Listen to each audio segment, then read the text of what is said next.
רואים?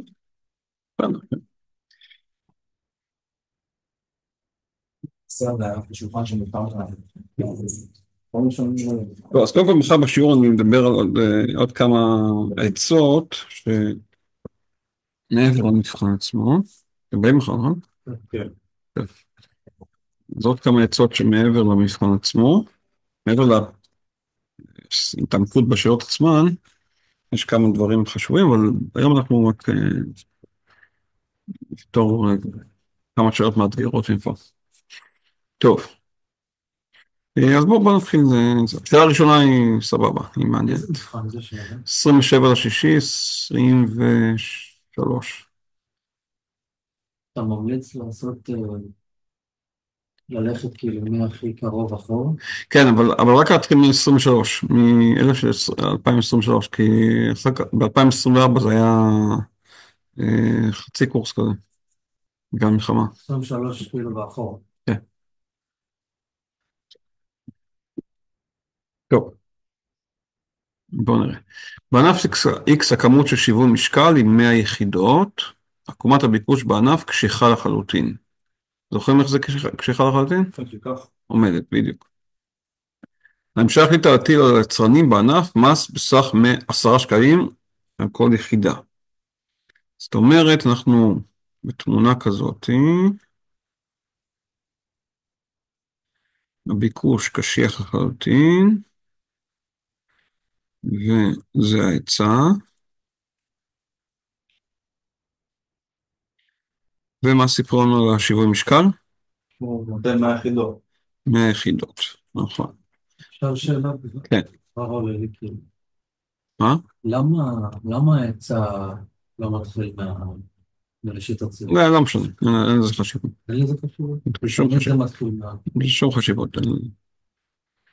אז בדקנו את זה, וזה סיפר שזה כאילו, כי היחידה הראשונה שמעוצרת, יש לה עלות או משהו, זה סיפר מאוד. יש לה עלות שולית, כן. אבל מה זה משנה, זה לא... סתם רשת. אין לזה שום משמעות. אפשר להתחיל את זה בראשית, אפשר לא. שזה קשיח, זה אומר שזה... קשיח לחלוטין. אפס. נכון, קשיח לחלוטין זה גמישות אפס. ואז כשזה יורד... ככל שזה יותר משתטח, זה נהיה יותר גמיש, הגמישות יותר גדולה. אז זה אומר בעצם שלכל מחיר, הכמות תהיה זהה, לא? בקשיח לחלוטין. כן. את זה הבנו, לכל מחיר הכמות תהיה זהה, אבל לא הבנו את השני. הגמיש לחלוטין, אוקיי. זה מתאים בעיקר, נניח לשוק של ייצור של מוצרים. כשאתה מייצר לחו"ל, אז יש לך כאילו שוק אינסופי שיקנו במחיר אחיד. הם לא יהיו מוכנים לשלם מחיר יותר גבוה. אז כאילו המחיר קבוע, נכון? כשזה גמיש לחלוטין, המחיר קבוע. ואז מה זה אומר? אז כאילו יש כמויות בלתי מוגבלות של ביקוש. נכון, הכמות המבוקשת יכולה ללכת לערכים אינסופיים. אז זה ההיגיון מאחורי זה, כן? תכלס, לא צריך אפילו את ההיגיון. וזה אחד? לא, אינסוף. זה גמישות שהיא אינסוף. היא לא יכולה לרדת עוד. לא. אז כבר זה ביקוש לא רגיל. כאילו זה מוצר הכרחי. לא הכרחי, יקרה. טוב. עכשיו מטילים מס של 10 שקלים, אז אנחנו בונים עקומת עזר, מגביהים את S ב10 שקלים, וככה נבנית עקומת העזר שלנו. נקרא לה S ועוד 10. והשיווי משקל, כלומר הנקודה שמוצא החיתוך הזה, B, תמיד אני שואל אתכם, זה הצרכן או היצרן שם. אוקיי, וזה הצרכן, כי זה על עקומת הביקוש. אני לא מבין, אבל למה זה לא, נגיד, P0 ועוד 10, ואז פשוט הכמות משתנה ב-10 המקורית. לא, כאן במקרה הזה, זה באמת קורה, אבל כשהקומות רגילות, הראיתי בשיעור שהמחיר לא עולה ב10 שקלים. אוקיי? זה לא שהמחיר עולה ב10 שקלים, אם המחיר היה עולה ב10 שקלים, הצרכן היה קונה פחות, והיצרן היה ממשיך לייצר אותו דבר, והיה עודף היצע. אז זה לא יכול לקרות. אוקיי? השיטה הזאת היא בעצם יודעת למצוא לי בדיוק איפה עמק השווה חדש. במקרה הזה זה באמת יוצא עליית מחיר של 10 שקלים, כי זה ענף מס מזיזה את עקומת היא לא מזיזה את עקומת ההיצע, היא בונה עקומת עזר. זה עקומת עזר, זה לא עקומת היצע.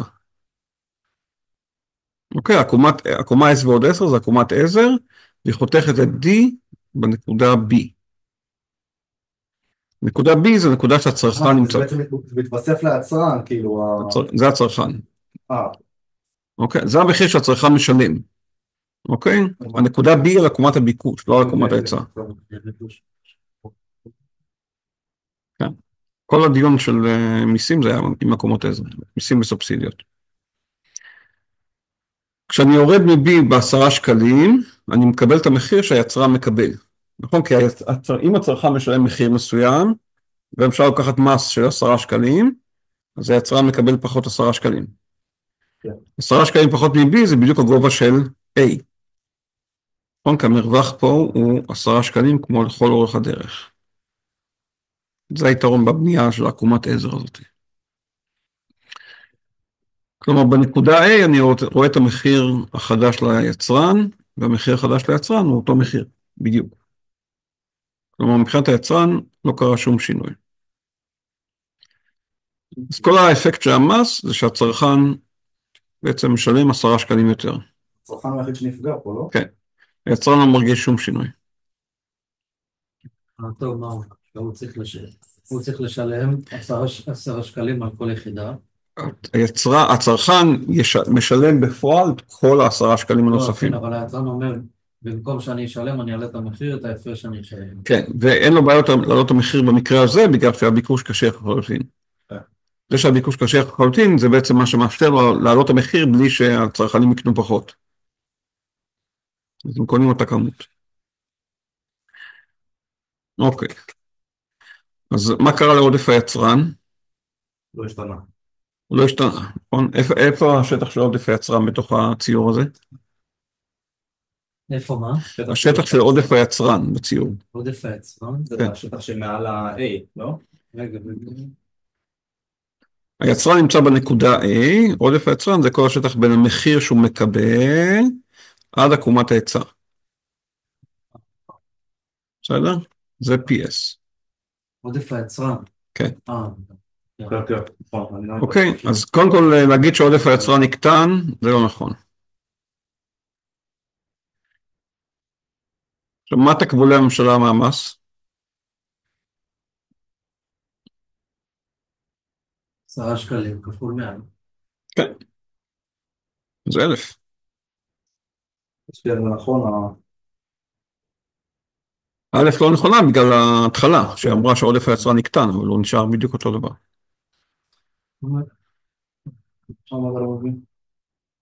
ואיך הוא נשאר אותו דבר עם הפי עלה? לא, זה המחיר לצרכנים עלה. המחיר לצרכנים עלה, הוא ידע שבכל... המחיר לצרכנים עלה, היצרן מקבל אותו מחיר. היצרן נמצא בנקודה A, הוא מקבל אותו מחיר בדיוק. אתה יכול לתת לנו, פשוט, יש שיעורים שאנחנו עדיין לא שלמים, אתה יכול לתת לנו מילה לעקומת עזר? מה זה אומר לי? זה לא עקומת היצע חדשה. נכון, אני מגביע את העקומת היצע כגודל המס. רק כדי לראות את ה... אם יש לך מס של 10 שקלים, זה רק פשוט מצביע לי על המיקום החדש של הצרכן. ואם אומרים סובסידיה, שזה לא קשור איתך... אז מוריד. אז עקומת עזר תרד ומתחת להיצע. כן. סובסידיה זה הפוך ממס.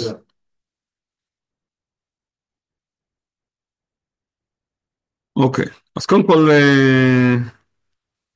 ג' וד' אומרים שעודף היצרן לא ישתנה, זה נכון. וד' הוא התשובה, כן? נכון? רואים את זה? תקבולי הממשלה מהמס יהיו בדיוק 1,000. עכשיו יש פה איזשהו עניין קטן עם הנושא של רווחה. הרווחה שלנו סוכמת את עודף הצרכן ועוד עודף היצרן. אבל כאן הממשלה נכנסה. איך הממשלה משתכללת גם בתוך הרווחה? הרווחה זה כל התועלות מהשוק. אז אמרנו שהיא פוגעת בעצם בעודף ה... לא. טוב, מה הממשלה מפיקה מהשוק? אחר כך תראה מה קרה לרווחה. הממשלה פה מפיקה תועלת מהשוק או שמוציאה כסף מהשוק? תועלת. תועלת. למה? כי מקבלת נכון, מקבלת מיסים. זאת אומרת, לעודף צרכן ועודף יצרן, שזה התועלות של הצרכן והיצרן, אני צריך להוסיף את תקבולי המס, שזה 10 שקלים כפול 100 יחידות. אוקיי? אז עודף היצרן, אמרנו, נשאר כמו שהיה, נכון? כן. עודף הצרכן, פה יש בעיה. עודף הצרכן, בעקומות רגילות, זה בעצם השטח בין זה היה נראה ככה, נכון? זה עקומה רגילה. עודף הצרכן היה השטח הזה. אוקיי, כל מה שכלוא בין המחיר לעקומת הביקוש. הבעיה שהצרכנים שלי, יש להם עקומת ביקוש קשיחה לחלוטין. אז עודף הצרכן הוא אינסופי. זה בעצם כל השטח הזה. נכון, תחשבו, זה היה המחיר שהם שילמו. והיה להם את כל השטח בין זה. עקומת הביקוש כאילו לא עוצרת אותם. מה זה אומר? זה אומר שבגלל שהם עם עקומת ביקוש קשיחה לחלוטין, הם מוכנים לשלם כל סכום. אם אתה מוכן לשלם כל סכום, אז העודף שלך הוא אינסופי. היית מוכן לשלם מיליארד שקל, שילמת 10 שקלים, יש לך עודף אינסופי. בסדר? עכשיו, מה שקרה, בתוך האינסוף הזה, עכשיו בעצם הם עמדו כאילו את השטח הקטנצ'יק הזה. נכון? כי המחיר החדש שמשלמים הוא כזה. כמה שטח יש פה? כמה מלבין הזה שהם עבדו? 100 רוחב, 10 גובה. אז 1,000. כלומר, עודף הצרכן ירד ב1,000. אבל מצד שני קיבלתי את הפלוס 1,000 האלה פה. לא השתנה. אז הרווחה לא השתנתה. זה מינוס 1,000 פלוס. נכון. אז זה ללא שינוי. הרווחה במקור לא כוללת את ה... לא היה ממשלה. הרווחה קולטת מי שמפיק תועלת מהשוק. אז במקור לא היו. השתנה, אבל הרווחה לא השתנתה. נכון. נכון. בגלל זה בית לא נכון, כי בדרך כלל כשיש מס, הרווחה קטנה. במקרה הזה זה לא. בסדר?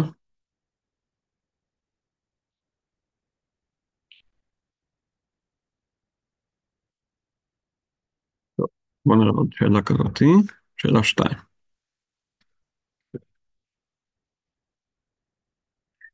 טוב, מוצרים X ו-Y הם תחליפיים, מוצר X מיוצר בארץ ונמכר הן בארץ והן לחו"ל. מה זה אומר עליו? מיובא או מיוצא? מיוצא, נכון, הוא נמכר מהארץ לחו"ל, החוצה כאילו. אז הוא מיוצא, מוצר Y מיוצר ונמכר רק בארץ. המשך לתת פרמיה בגודל קבוע, כל יחידת מוצר X שמיוצאת. זה מה שסימנו בסאב אקספורט. מה זה? סבסוד של ייצוא. היא אומרת, על כל יחידה מיוצאת, אני נותנת סובסידיה. אז הם מודדים את זה. בסדר? אז... פרמיה זה סובסידיה? כן, אבל כתוב כאן על כל יחידה מיוצאת. זה סבסוד רק של ייצוא. אז יש לנו 2 ענפים, אנחנו נתחיל עם ענף X, שזה ענף שקרה בו השינוי. סאב זה סובסידיה. כן. אבל זה של אקספורט, כן? כן, מה יהיה כאן? זה P אקספורט, PX, סליחה, ו-QX. עכשיו, מה סיפרו על השוק של X? שהוא מיוצא גם לארץ וגם... הוא מיוצר... מיוצא לחו"ל ומשווק... אוקיי, אז אני צריך לתאר שוק מקומי, כלומר, יש לי את ה-demand וה-supply. יש ייצוא, זה אומר שהמחיר שמקבלים בחו"ל הוא יותר גדול, נכון? שווה למכור להם החוצה, להתאמץ ולמכור לחו"ל. אם לא היית מקבל בחו"ל יותר, אין לך סיבה להתאמץ לייצא. זה לא נתח שוק, לא, נתח שוק יש לך חופשי. מה שאתה רוצה אתה מוכר. אוקיי, שיווי משקל תחרותי, אומר בדיוק כל מה שאתה רוצה למכור, אתה מוכר. נכון, כי הסופליי מסופק במלואו. זה שאתה מייצא את אותה סחורה לחו"ל, זה בגלל שאתה יכול לקבל עליה תמורה טובה יותר. למה כאילו? כי הוא יכול למכור את אותה סחורה גם במחיר הזה בארץ. זה שהוא יכול למכור את זה בחו"ל במחיר הזה, זה אומר שגם בארץ הוא יכול למכור בדיוק במחיר הזה. ואז זה המחיר החדש שישרור בשוק המקומי. לפי עקומת היצע היצרן יהיה ב-A, וזו הכמות שהוא ימכור, QS. והצרכן, לפי עקומת הביקוש, יהיה ב-B, וזאת הכמות שהצרכנים המקומיים יקנו, QD. ואז כל הפער הזה, בין A ל-B, PW זה פורטי? כן, זה המחיר שהם מקבלים על ייצוא. הפער בין A ל-B זה כמות שמיוצאת לחו"ל. נקרא לה אקספורט 0. אוקיי, כלומר היצרן מייצר הרבה, הצרכנים פה קונים מעט, ואת כל מה שנשאר הוא שולח לחו"ל. עכשיו, באה הממשלה ואומרת, אנחנו על המחיר שתקבלו מחו"ל מוסיפים לכם עוד כסף. אוקיי, כל יחידה מיוצאת מוסיפים לכם עוד כסף, אז עכשיו הם כבר לא מקבלים רק את ה-PW, מקבלים מ-PW ועוד את הסבסוד, סאב אקספורט. כן. יכול להגיד עוד פעם איזה הרווח הזה בין ה-X? זה הכמות המיוצאת.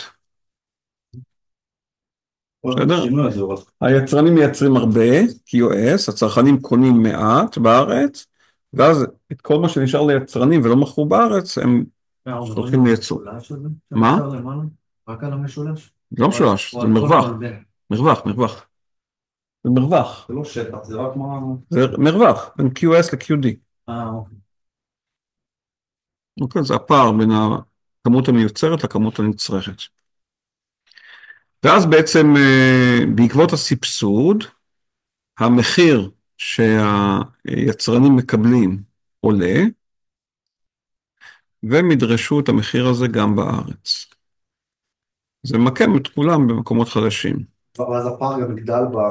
היצוא יגדל, כמובן. נכון, כי תראיתי עכשיו הם רצו... בנקודה C, הם רצו את הנקודה הזאת. מי יהיה בנקודה C עכשיו? QS. QS. אז אני קורא לזה QS 0 וזה QS 1. כי כאילו הם מקבלים סובסידיה, אז הם ירצו למכור יותר יחידות? הם מקבלים מחיר יותר גבוה, אז שווה להם לייצר יותר. זה מה שעקומת ההיצע אומר. מקבלים יותר על כל יחידה, אז הם רוצים לייצר עוד. מצד שני, הצרכנים נדרשים לשלם יותר על כל יחידה, אז הם רוצים לקנות פחות. זה D. וזה QD1. והפער הזה גדל. Q, מה קראת לו את ה-Q? D1. זה יהיה QD0.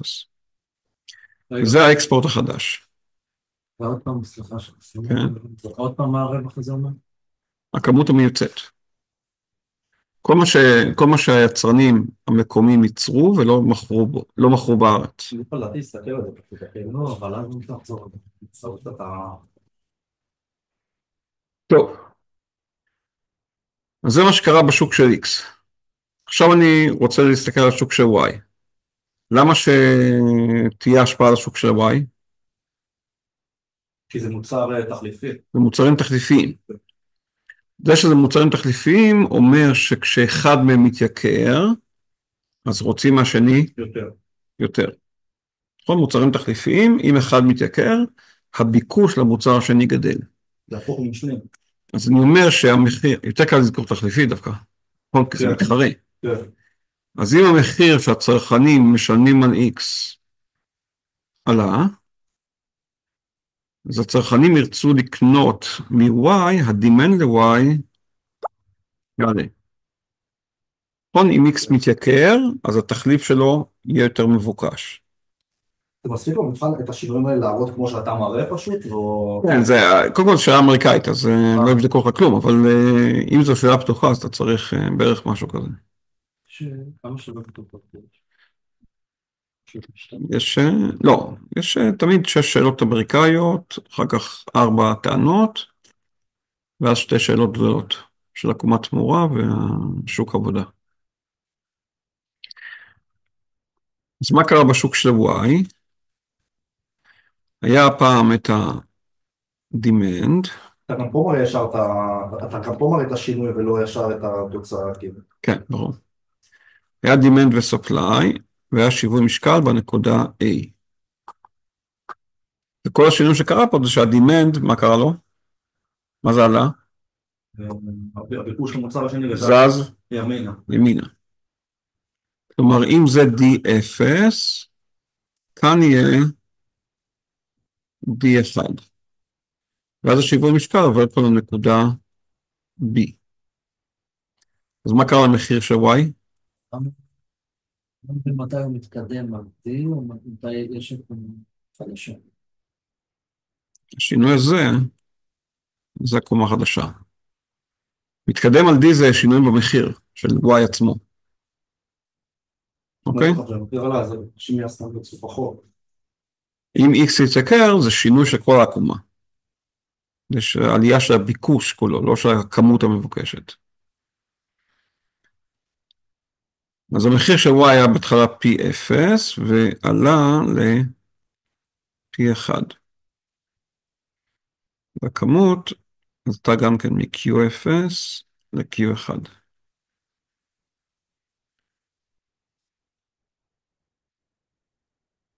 אוקיי? זה השינוי. שני הסעיפים הראשונים שואלים על הרווחים של היצרנים. בואו נתחיל עם ענף X. בענף X, באיזה נקודה היצרנים היו בהתחלה? ולא הם עברו? C. ל-C. כשהם עוברים מ-A ל-C, מה קורה לרווח? איך אתה יודע? עדיף ליצרן. נכון. איפה אתה רואה את עודף היצרן? בין D וגם, יצרן, כן? כאילו בשטח של בלון. זה. אתה לוקח את המחיר ומשליך אותו עד עקומת ההיצע. יצרן, נכון? זה היצע. מהמחיר, זה המחיר שהיה ב-A, ומוריד עד עקומת ההיצע, זה עודף היצרן. וכשהם ב-C, מה קורה לשטח הזה? גדל. נכון. אנחנו עושים שאלות שאתה רואה כאילו שזה נראה לך בעין שהוא גדל, אבל אתה לא יכול להגיד שהוא באמת גדל, אז פה אתה כן יכול להגיד שהוא גדל. כן, בטח. נכון? מה, אתה רואה שזה... זה על אותו, כן. אתה רואה את הפס הזה, הפס הזה נוסף. נכון. או שזה אוקיי. שני משולשים שם. זה עודף, נכון, כשהם לא, בדיוק, כשלא מכילים אחד את השני, אז זה בעיה. אוקיי, אז העודף יצרן בענף X גדל, לכן גם הרווח של יצרני X גדל. מה לגבי ענף Y? גם גדל. כן. נכון, זה מאוד דומה, זה השטח שהיה בהתחלה, נכון? כן. זה בסוף, תוסף. אז אנחנו כבר יודעים את התשובה, נכון? זה א', לא, אבל כאילו עדיין צריך לבדוק את השאר. בשביל הלמידה, כן? בשביל המבחן אתה לא צריך. שום עניין. כן. מה קרה לרווחה? הרווחה, קודם כל בעקבות פרמיה, זו תוצאה שראינו בכיתה, אבל אנחנו לא מפתחים אותה עוד פעם. ראינו שבפרמיה הרווחה קטנה בשטח הזה. יש את השני משולשים האלה. יש את המשולש הזה, ויש את המשולש הזה. עכשיו אני לא הולך לפתח את זה, אבל זה... הראיתי את זה בצורה מאוד מפורטת בשיעור. שני השטחים האלה זה הירידה ברווחה, מה שאתם רואים פה, שני המשולשים הצידיים האלה. תסתכלו על השיעור ותראו את זה בצורה מאוד מפורטת. מה? זה הירידה ברווחה כתוצאה מהפרמיה. בסדר? בהתחשבות בזה שעודף הצרכן קטן ועודף היצרן גדל והממשלה מוציאה כסף על הפרמיה, בסוף שני הצ'ופצ'יקים הקטנים האלה זה הירידה ברווחה. אז הרווחה בענף Y באמת קטנה. ה-social welfare ב-Y באמת קטן במשולשים הקטנים. משולשים צידיים. ב-X, לא ב-Y, זה ענף X. נכון? הענף הזה. מה לגבי ענף Y? מה קרה לרווחה שם? כי עד עכשיו ג' נראית נכונה, נכון? היא אומרת שהרווחה תקטן בשני ענפים. אז בענף X היא קטנה, מה קרה בענף Y? בהתחלה היינו ב-A, נכון? איפה הרווחה ב-A? הרווחה אני חושב שגם גדלה. אני לא יודע להגיד. לא. אוקיי, הרווחה זה הסכום של עודף הצרכן ועודף היצרן. כשאני ב-A, זה בעצם כל המשולש, כן, שזה מ-A שמאלה, הגבוה הזה, ועכשיו זה... נכון, כן.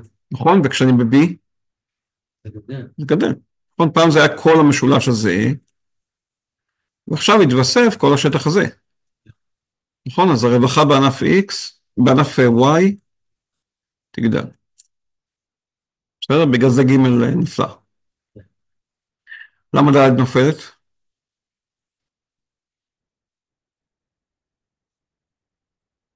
לא הגיוני, כי עודף הצרכן גדל. לא? לא, עודף הצרכן בצורות קטן. לפי המחיר קטן? בענף, בענף X אני יודע מה קרה לו, בענף Y אני בכלל לא יודע מה קרה לו, אבל זה לא קשור לעודף צרכן, זה הוצאות. הוצאות זה מה הסכום שהם הוציאו. לא, חשבתי כי כאילו אם יש לו יותר עודף, אז הוא יוציא פחות. לא, אין קשר. הוא יכול להוציא יותר ושיהיה לו יותר עודף. שיפיק יותר עודף. תתחיל עם ענף Y, בסדר? ענף Y. תתחיל בענף Y, כי Y זה קל. בענף Y ההוצאות גדלו או קטנו? גדלו, כי המחיר עלה. מחיר זה לא מספיק. לא, זה גם תלוי השינוי בכמות. המחיר עלה והכמות כמות עלתה. עלתה, אז ההוצאות גדלו.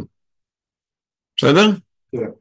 זאת אומרת, כשאני מסתכל על המחיר שצרכני Y משלמים, כפול הכמות שצרכני Y קונים, גם זה גדל וגם זה גדל.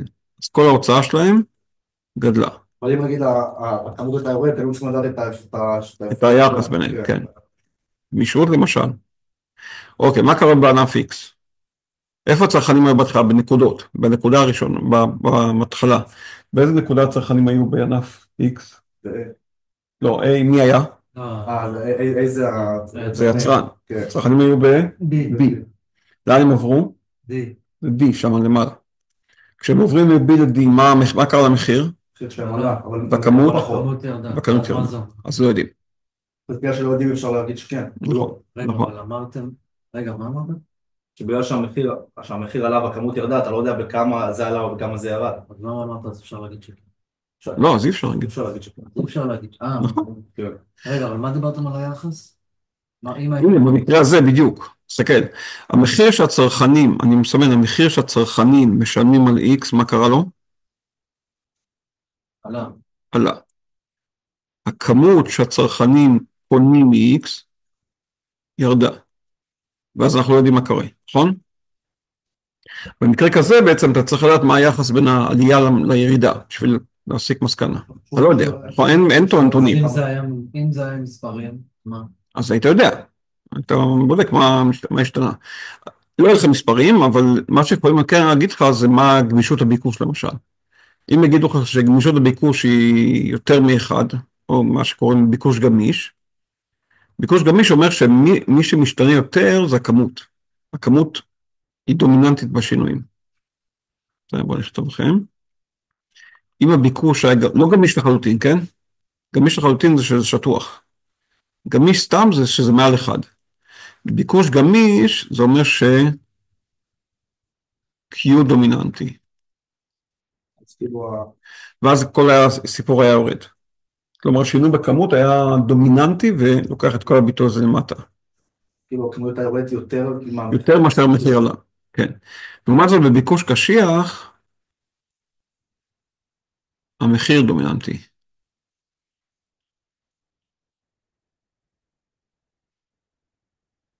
בסדר? ואז אתם מקבלים שאם הביקוש היה קשיח, אז ההוצאות היו לא דווקא.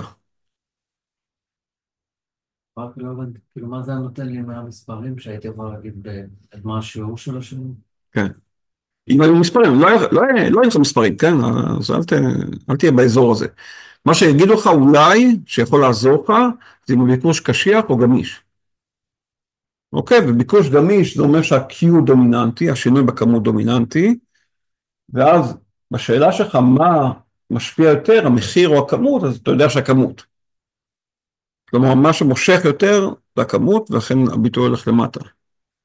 הוצאות הולכות למטה. ואם הביקוש קשיח, אז המחיר דומיננטי.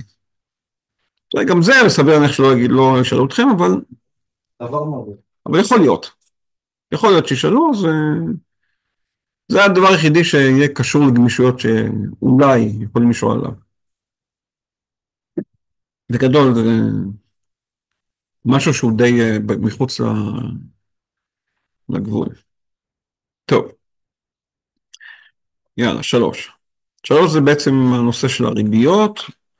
פה היה עיקרון אחד מאוד מאוד טכני, הוא אמר שאם הריבית עולה, מה זה עושה ל-NPV? יורד. נכון, הרווחיות שלנו כאילו נשחקת. העיקרון הזה פותח את השאלות האלה בקלות. מה הוא אומר? ידוע שבשעה ריבית של 8%, הערך הנוכחי הנקי של פרויקט א' הוא חיובי, ושל ב' 0. אוקיי, אז בואו נכתוב, נעשינו טבלה. יש לנו את א', ב' וריבית. אז סיפרו לי 8%, א' חיובי וב' 0. לא שלילי, לא חיובי. בסדר? מה יקרה כשהריבית תהיה 7%?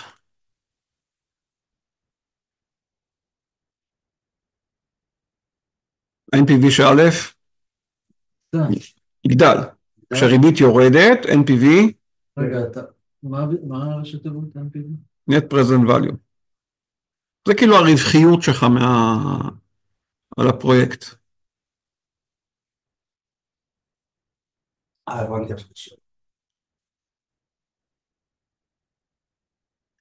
אוקיי, אז אם הריבית, הכלל שתמיד מפרק את השאלות האלה, הוא שכשהריבית עולה, ה-NPV יורד, הרווחיות כאילו נשחקת.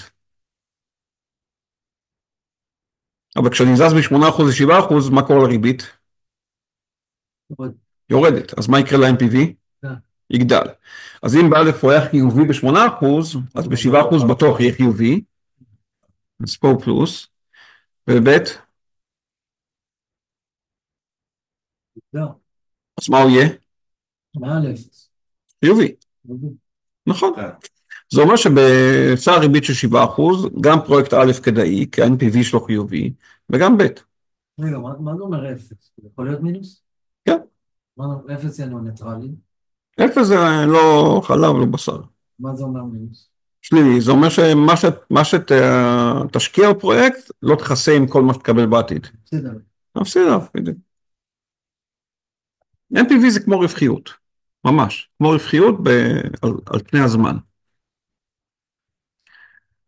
זה אומר שב7%, איזה פרויקט כדאי? שניהם. אז מה התשובה? כדי להשקיע פרויקט, כן, כל התשובות. שני פרויקטים. שני פרויקטים, נכון?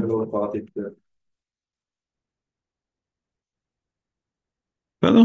ממש כאן. טוב. זה שאלת מתנה אם יש. כן, כן, ממש. יאללה, 4. בענף מסוים הכנסת הצרכנים ירדה והמוצר נחות. אוקיי. ירידה בהכנסה יכולה להשפיע לשני הכיוונים. השאלה מה אפיון המוצר. זה שהמוצר נחות, זה אומר שאני אוהב לצרוך את המוצר הזה כשההכנסה שלי נמוכה. כמו אוטובוס אמרנו. נכון. אם ההכנסה נמוכה, זה המקום שאני צורך את המוצרים הנחותים. וההכנסה ירדה, נכון? אז דווקא אלה המוצרים שכרגע אני הולך לצרוך אותם. במילים אחרות, השילוב הזה ביחד אומר שהביקוש למוצר עלה. נכון? כשאתם עם פחות כסף, אתם הולכים למוצרים הנחותים, וזה המוצר הנחות. אוקיי, אתם צורכים אותם, כי אלה המוצרים שהכסף שלכם מאפשר לכם לצרוך. חוץ מזה, היצרנים בענף שיפרו את הטכנולוגיית ייצור שלהם. מה עושה שיפור טכנולוגי? היצע גדל. ההיצע גדל, נכון. בקיצור, הביקוש גדל, ההיצע גדל, זה יכול ללכת עוד מעט, אנחנו נראה לכל מיני כיוונים אפשריים. הכל שאלה של מה זז יותר. א' לא. לא נשמע הגיוני, נכון? בסדר. רגע, היינו כאן, נכון? זה ה-demand וזה ה-supply. שבית נכון. נקרא לזה S0 וזה D0. אז בהתחלה היינו בנקודה A. ועכשיו supply גדל, אז לאן הוא זז? ימינה. ימינה. גם הביקוש ימינה. רגע, S1. והביקוש גדל, הוא זז ימינה, ועכשיו אני צריך להתחיל לייחס את השינויים שלהם. אם הדימנד זז קצת, כן, מתי, כאילו סופלה אני מבין, שינוי טכנולוגי או משהו עם המשאבים? נכון, לא, שינויים במחירי גורמי ייצור. אבל מתי דיזנס? די זז כתוצאה משינויים בהכנסה, או שינויים במחירי מוצרים אחרים.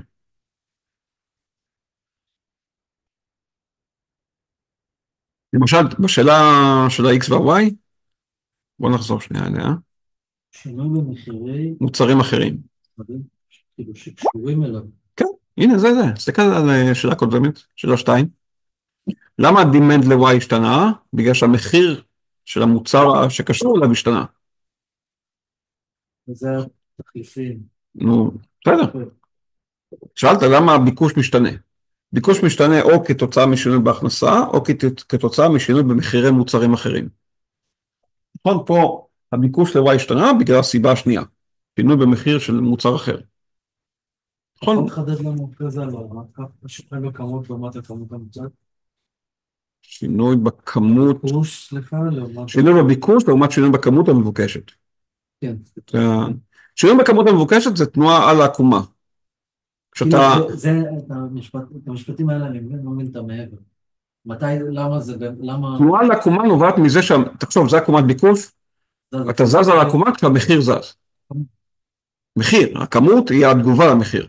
תמיד? כן. כמות זה משהו שאתה מחליט עליו בהתאם למחיר שיש בשוק. אז המחיר מופלג. המחיר נקבע, הכמות מותאמת. שינוי בביקוש, זה בעצם שתי הסיבות שסיפרנו לך לפני דקה. או שינוי בהכנסה, או שינוי במחירים של מוצרים אחרים. טוב, חוזרים לפה.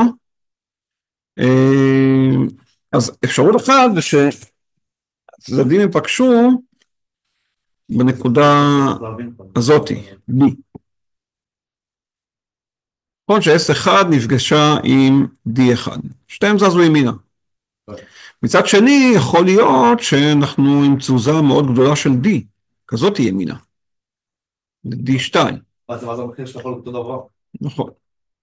אז התחלנו מהמחיר הזה של A, אבל יכול להיות שהמחיר ילך לכיוון B, כלומר, ירד. אבל יכול להיות שהמחיר ילך לכיוון C, כלומר, יעלה, ויכול להיות שאפילו יצא ממש בדרך, בדיוק כמו המחיר הקודם. נכון, תחשבו, זה יכול להיות שהשיווי משקל יהיה כאן. אני לא יודע הרי כמה דימנד זז ימינה. מ-D0 הוא זז ימינה. או זוז ל-D1 הרבה, קצת, ל-D2 הרבה, או בדרך. אז יכול להיות שהמחיר יישאר כמו שהיה. לכן התשובה ב'.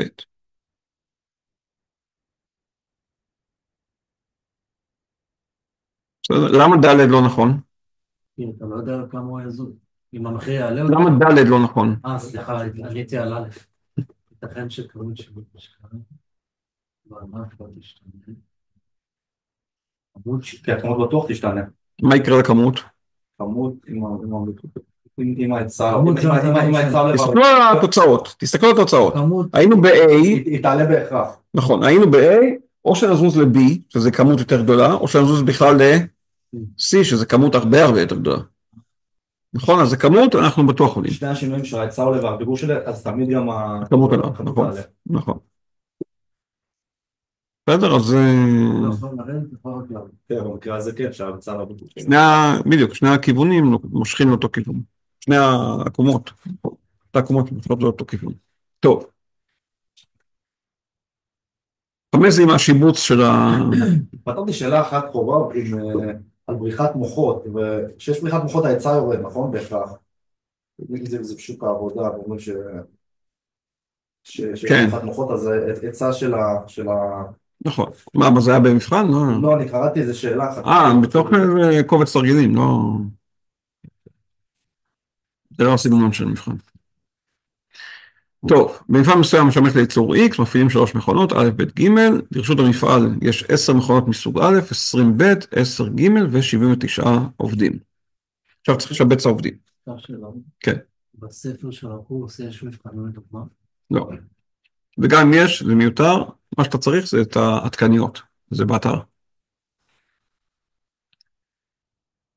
יש תרגילים, כן, אבל הם גם כן, לא יקדמו אותך אם המטרה שלך היא להצליח.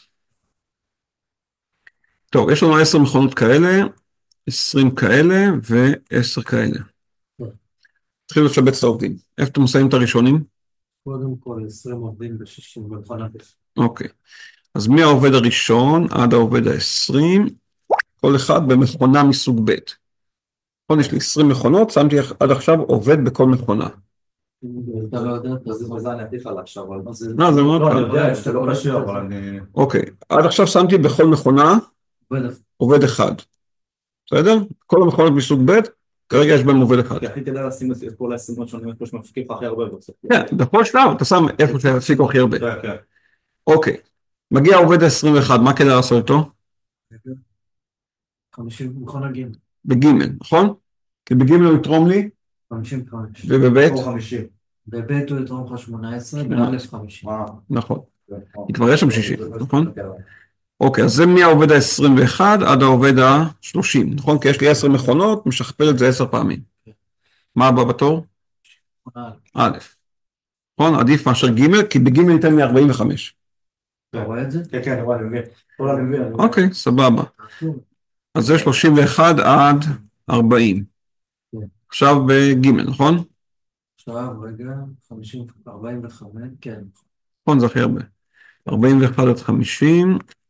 איפה כדאי עכשיו? עכשיו זה... כמה אנשים יש לי בסך הכל? 79. 79. עכשיו אתה... רגע, עכשיו יש לך 35. 18. מה זה פה 18 או 30? אז זה ג', כן. נכון. 51 עד 60. מה עכשיו? עכשיו... 35 ו-68 33, נכון? 33. הכי הרבה. גם זה 61 עד 70, ואחרונים חביבים? את א'. א'. זה מ-71 עד 79. אוקיי. אז בכל מכונה ב' כמה עובדים שמנו? אחד. אחד. נכון, יש לנו 20 מכונות עם עובד אחד. בואו נתחיל לסכם שיבוצים. מכונות ב' יש לי 20 מכונות כפול עובד אחד. מכונות ג' יש לך 40 מכונות. לא, יש לי 10 מכונות בסך הכל. 10 מכונות. כמה עובדים שמנו בכל מכונה? 4. 4. כן, 4. הנה, כל 4. כן, כן. נכון, ראשון, שני, שלישי, רביעי. כן, כן. אז 10 מכונות עם 4 עובדים בכל מכונה. עד עכשיו כמה עובדים ספרנו? 40 ועוד 60. 60. רגע, אם זה היה נגיד 61 עד 65, אז זה היה לי כאילו... 5 עם 4, 5 עם 3. כן. הנה, יש לך את זה במכונה א'. במכונה א' אין 2 עובדים בכל מכונות, נכון? כי בסשן השני של העובד השני לא שמנו בכל מכונה, אלא רק בכמה מכונות? 9. ב9. אז נשארה מכונה עם עובד אחד. אז באלף יש מכונה אחת עם עובד אחד, וכל שאר 9 מכונות עם 2. נכון? כי ב9 האחרות שמנו את העובד השני. זהו. נכון, אז עד עכשיו ספרנו 60 עובדים בב' וג', ובאלף יש 19 עובדים. נכון? 18 ועוד אחד. בסדר, זה השיבוץ הסופי. על השיבוץ הזה שואלים אותנו מה התפוקה השלולית של מכונות מסוג א'. כלומר, מה תורמת המכונה האחרונה מסוג א'. אנחנו עשינו את זה בצורה שמבליטה את זה בצורה מאוד מאוד טובה. אני מסתכל על ההרכב שאיתו הייתי, 79 עובדים, 10 מכונות א', 20 ב' ו10 ג', ואני רוצה לבדוק מה קורה אם הייתה לי פחות מכונה מסוג א'. כלומר 79 9, 20, 10. למה אני עושה את זה?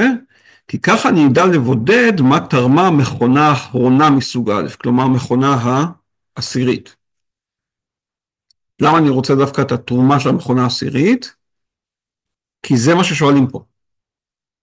תפוקה שולית של מכונות מסוג מסוים זה תרומת היחידת משאב האחרונה של הסוג הזה. כלומר, תרומת המכונה העשירית. אז איבדתי מכונה מסוג א'.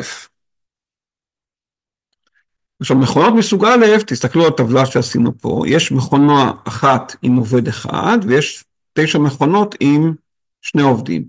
אחת מאלה הלכה לאיבוד. עכשיו, אמרנו שזה לא משנה איזה, אנחנו נגיע תמיד לאותה תוצאה. אוקיי? זה לא משנה אם איבדנו מכונה שהיה בעובד אחד, או מכונה עם 2 עובדים, בסוף אחרי השיבוץ מחדש, תגידו אותה תוצאה בדיוק. אוקיי? חוקים. כן. הסברתי גם את ההיגיון מאחוריו, אבל מבחינתך זה חוק. אז לשם הפשטות, תמיד ניקח את המכונה עם מעט עובדים, נניח את זאת עם האחת. אז איבדתי מכונה כזאת. עכשיו אני צריך להבין מה ההשלכות של האובדן הזה. אם אני מאבד מכונה כזאת עם עובד אחד, אז קודם כל מה שהתרגלתי לקבל ממנה, נפל. כמה התרגלתי לקבל ממכונה כזאת מסוג א' שהיה בעובד אחד? 50. אז דבר ראשון, איבדתי 50 יחידות. אבל תזכרו שאיבדתם רק מכונה, לא איבדתם עובד. נכון? כלומר, אותו עובד שהתרגל להגיע למכונה הזאת כל בוקר, מגיע עכשיו ואין מכונה. אז צריך ללכת למקום אחר. איפה המקום האחר הכי טוב? א'. איפה א'? להוסיף אותו כעובד שלישי. למה? כי זה 20 לעומת 18 לזה. נכון. זה כאילו אחרי כל השינויים אני צריך לשים. כן, אתה צריך בסטטוס הקיים, תחשוב שיש לך את הסטטוס הזה, בסטטוס הזה אתה מחפש איפה הוא ייתן הכי הרבה תרומה. אז או שאתה מכניס אותו מאחת מאלה כעובד שלישי, ואז כעובד שלישי הוא תורם 20. או שאתה מכניס אותו לאחת מאלה כעובד שני, ואז הוא יתרום 18. או שאתה מכניס אותו לאחת מאלה כעובד חמישי, ואז הוא נותן 2. בקיצור, 20 הכי טוב. ואז בודדנו בדיוק את התרומה של המכונה הזאת, כי כשהמכונה הזאת הולכת לאיבוד, הולכות לאיבוד איתה יחד 30 יחידות. נכון, ה-30 יחידות הן מודבקות למכונה העשירית מסוג א', כי כשהמכונה העשירית הולכת לאיבוד, איתה הולכות 30 יחידות. וזו התפוקה השולית של מכונות מסוג א'. ברציונל אתה אומר, הלכה למכונה, אני עובד לי 50. עכשיו, הייתם מגיעים בדיוק לאותה מסקנה, אם הייתם מאבדים מכונה עם 2 עובדים. כי אם הייתם מאבדים מכונה עם 2 עובדים, כבר לא הייתם מאבדים 50 יחידות, אלא 80. אז הנה, איבדתי מכונה עם 2 עובדים. אז אני מאבד 80, אבל עכשיו באים לי 2 עובדים ואומרים לי, מה עושים היום? שולח את שניהם לא. את הראשון שבהם, אתה שולח למכונה הזאתי. עובד שני באלף. נכון, כי עובד שני באלף תורם הכי הרבה נכון לסטטוס הקיים. יש לך מקום כזה, נצא אותו. כמה הוא ייתן לכם? לא ראיתי את זה. כמה הוא ייתן לכם? 30. אז הנה קיבלתם 30 מאחד העובדים, אחד משני העובדים שהתפנו. ואז מגיע העובד השני, מה אתם אומרים לו? זה עובד שלישי. תהיה עובד שלישי באיזושהי מכונה מסוג א'. יש 9 מכונות, תבחר איפה אתה רוצה להצטרף. ואז ניתן לכם עוד 20, ואיבדתם אותם 30 בדיוק. בסדר? זה לא משנה איזה מכונה, אם אתם מאבדים מכונה מסוג א', זה בכלל לא משנה איזו. בסדר? תמיד יהיה לכם יותר קל לאבד מכונה עם פחות עובדים. נכון? כי השיבוץ מחדש הוא פחות מסורבל. אז עוד כל השאלה זה כן. לא אמריקה את כל זה? כן. טוב, הלאה. משחק. עכשיו, טוב, אני עכשיו בסוף. טוב. אותו המשחק של להלן, קיימים 2 שחקנים, שכל אחד מהם צריך לבחור במספר אחד מבין 3 המספרים, 0 או 1 או 2, ללא ידיעת האחר. מקרה ששני השחקנים בוחרים באותו מספר, כל אחד מרוויח 10 שקלים נניח, במקרה שהם בוחרים במספרים שונים, השחקן שבחר במספר הנמוך ירוויח 20, וזה שבחר במספר הגבוה ירוויח 30. ואנחנו צריכים לנתח את המשחק. קודם כל אנחנו צריכים לבנות את המשחק. אז יש לנו משחק עם שני שחקנים. כמה אסטרטגיות יש לכל שחקן? 3. מה הם? 0, 1, 2. 0, 1, 2. זה עבור שחקן 1. ועבור שחקן 2 יש גם כן 3 אסטרטגיות, 0, 1 או 2. עכשיו, מבחינת התוצאות האפשריות במשחק, יש בעצם 9 משבצות שבהם המשחק יכול להיגמר. נכון, יש 9 מפגשים של האסטרטגיות.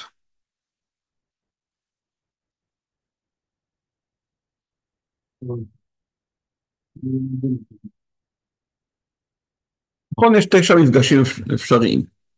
למשל, אם אני במשבצת הזאת, זה אומר ששחקן אחד בחר 0, ושחקן 2 בוחר 0. מה כל אחד יקבל? 10. למה? אותו מספר. הם בחרו את המספר, נכון? זה בכלל לא משנה מה הם בחרים, ברגע שהם בחרים אותו מספר, כל אחד מקבל 10. כל האלכסון הזה זה 10. נכון. אז 10 לשחקן 1, 10 לשחקן 2. גם פה, נכון? כי אלכסון זה אומר שהם בחרו אותו מספר. אוקיי. מעל האלכסון, זה אומר קודם כל שהם בחרו מספרים שונים, אבל אז משנה מי בחר במספר הנמוך ומי בחר במספר הגבוה. שמעל האלכסון מי בחר גבוה, מי נמוך? זה 0, 1, אז זה 20, 30. מי באופן כללי? שחקן אחד בחר במספר הנמוך. נכון. לא משנה איפה אנחנו נמצאים במשבצת הזאת או זאת או זאת, תמיד שחקן אחד הוא זה שבוחר את הנמוך. נכון? כי אנחנו מעל האלכסון, זה אומר ששתיים בוחר מספר גדול, ואחד בוחר מספר קטן.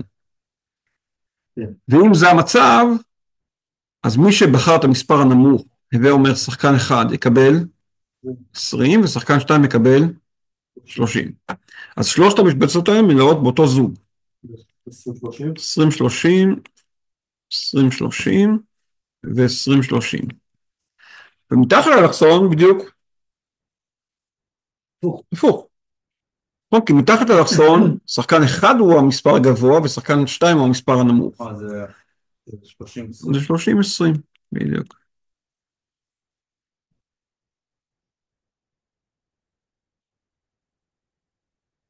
בסדר? וככה יש לנו את כל המשחק מול העיניים. עכשיו אנחנו רוצים לדבר על שיווי משקל נש או אסטרטגיות שולטות. נתחיל עם שולטות קודם כל. למה הן שולטות? כי אם יש אסטרטגיה שולטת לכל שחקן, אז יש שיווי משקל נש אחד. עכשיו, כדי שתהיה אסטרטגיה שולטת לשחקן מסוים, צריך שתהיה אסטרטגיה שלא משנה מה היריב עושה, יותר טובה מכל דבר אחר. האם יש לשחקן אחד אסטרטגיה שולטת? האם יש לו בחירה שהיא תמיד האס של המשחק? מה זאת אומרת תמיד? לא משנה מה היריב. נכון, בלי תלות ביריב. 2, לא? לא, בעצם זה אותו דבר. לא, 2. יש לך חיסרון ל2. איפה 2 עם חיסרון? היריב בוחר 2. נכון, אז 2 היא לא שולטת. כי כדי שתשלוט היא צריכה להיות הכי טובה כנגד כל דבר שהיריב עושה. אבל אם היריב בוחר 2, אז הבחירה של שחקן אחד ב2 היא כבר לא הכי טובה, להפך, היא הכי גרועה אפילו. זה לא רלוונטי, היא לא שולטת. שולטת, זה אומר שהיא הכי טובה, תמיד. מה זה תמיד? לא משנה מה שחקן 2 יעשה, היא הכי טובה. היא יותר טובה לכולן. כל אחד שהוא יבחר יש לו 10-10. זה לא רלוונטי. כי אם שחקן 2 בחר 2, ואתה בחרת 2, זה היום שאתה הכי תצטער, זה שבחרת 2. אין שיווי משקל. כמה תקבל? 10.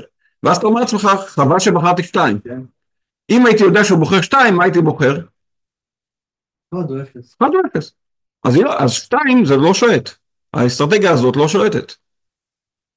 כי אם הייתה שולטת, בחיים לא היית מתחרט בכלל. היית אומר, וואלה, מעולה שבחרתי את זה. תמיד.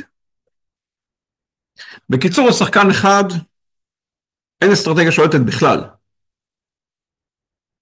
אוקיי? כשיש אסטרטגיה שולטת, אתם רואים את הערכים בה תמיד הכי גבוהים. בכל עמודה, אם לשחקן אחד הייתה שולטת, היא הייתה עם הערכים הכי גבוהים בכל אחת מהעמודות. כלומר, לכל בחירה של היריב, אין דבר כזה. אין דבר כזה, זה אומר שהמשפט שמקל עלינו מאוד את החיים בניתוחים האלה, לא רלוונטי. ערכים גבוהים יותר משל השחקן השני בכל אחד. לא אומר שהשחקן השני בשום קשר. משעצמך. משעצמך לכל בחירה של השחקן השני. לא משנה מה היריב יבחר, אתה צריך לקבל יותר ממה שהיית בוחר אחרת. מכל בחירה אחרת שלך. לא, יש מצב כזה שאתה יכול... אוקיי, אין פה אם את זה. לאחד אין, אז גם לשתיים אין. כן, המשחק הוא סימטרי, אז אין סיבה שיהיה. אבל זה לא משנה, גם אם היה לו, כבר המשפט לא עובד, כי המשפט עובד כשלשניהם יש אסטרטגיה שולטת. מספיק שלאחד אין כדי שכל המשפט הזה לא יעבוד. מה זה אומר? זה אומר שאנחנו צריכים... אז אין שיווי משקל. לא, לא קשור. אם היו לשניהם אסטרטגיות שולטות, אז היה שיווי משקל נש אחד. ברגע שאין להם אסטרטגיות שולטות, המנעד הוא עצום. עוד הרבה. יכול להיות הרבה שיווי משקל נש, יכול להיות שלא יהיה בכלל אפילו, יכול להיות כל מיני מצבים. בסדר, אבל כרגע בעצם אנחנו... מה זה נש? כאילו שאם הוא בוחר הוא לא... שיווי משקל נש זה מצב שהם בוחרים, עושים בחירה, ואף אחד לא מתחרט בדיעבד על הבחירה. אוקיי? עכשיו, יש כל מיני דרכים, גם הראיתי לכם בשיעור, כל מיני דרכים שבהם אתם יכולים לבחון את שיווי משקל נש, ואחת הדרכים הנוחות ביותר, היא בעצם לבחון מה הדרך הנכונה ביותר להגיב לכל דבר שהיריב עושה. זאת אומרת, אם הייתי יודע מה הוא עושה, מה הייתי בוחר לעשות? אז למשל שחקן אחד, בוא נבחן אותו, איך הוא היה מגיב לכל דבר, אם הוא היה יודע מה היריב עושה.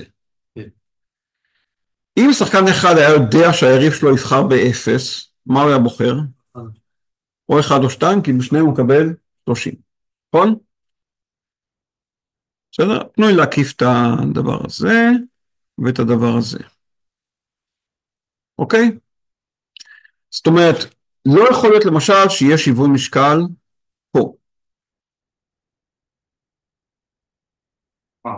כי זה אומר שאם שחקן אחד היה בוחר את זה, ומגלה ששחקן 2 בחר 0, אז הוא היה מתחרט. נכון? כי הוא היה אומר, רגע, קיבלתי רק 10, חבל שבחרתי דווקא 0, יכולתי לבחור 1 או 2 ולקבל יותר. בסדר? אז אני כבר יודע שהמשבצת השמאלית העליונה היא בטוח לא שיווי משקל נש. אני יכול כאילו לשים עליה איזשהו X כזה. בסדר? האם המשבצת השנייה פה היא שיווי משקל נש? זאת של 1 ו-0. מבחינת שחקן אחד, לא. רגע, מבחינת שחקן אחד אין סיבה לעשות שינויים, נכון? איפה? ב-30-20. פה. סליחה, אני כבר רצתי. מבחינת שחקן אחד אין שום סיבה לזוז, נכון? כי אם הוא היה מגלה בדיעבד ששתיים בחר 0, אז הוא אומר, אחלה בחירה. לבחור 1 זה אחלה בחירה, אין בחירה יותר טובה. כן, השני לא. אצל השני למה לא? וב-2 מקבל 30. נכון. שחקן 2 אומר, אני כרגע בחרתי 0, ושחקן אחד בחר 1, ואני מקבל 20. ואני מתחרט. אני מתחרט, אני יודע שאם הייתי יודע ששחקן אחד בוחר 1, לא הייתי רוצה לבחור 0, אלא 2. כי אז אחר כך הייתי מקבל 30. בסדר? אז כל נקודה שמתחילת היא לא יכולה להיות השיווי משקל. נכון. זה לא יכולים להיות הרבה שיווי משקל, אבל זה לא שיווי משקל. בקיצור, זה גם לא שיווי משקל. זאת שמתחתיה.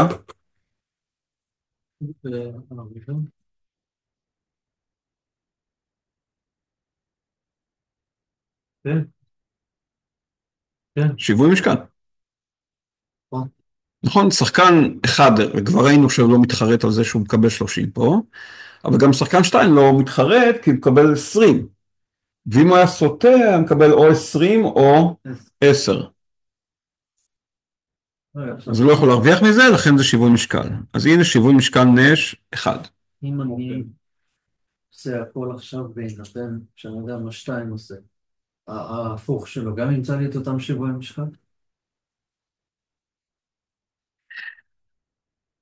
זה ההפוך שלו. אה, נכון? זה הסימטרי שלו. אבל לא, אבל במקום שזה יבחר 2 וזה 0, זה יבחר 0 וזה 2, וזה גם שיווי משקל. לא, אבל עדיין בסוף היינו מגיעים לעמודה הזאת והיינו מוצאים את אותו. נכון. אני יכול, אתה יכול לעבוד על זה בשני כיוונים, אבל לא צריך פעמיים לעשות את זה.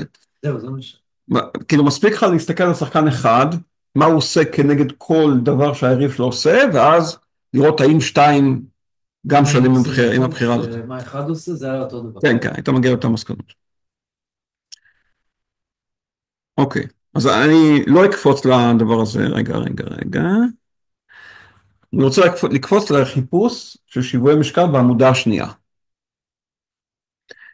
אם שחקן אחד היה יודע ששתיים בוחר אחד, מה הוא היה בוחר?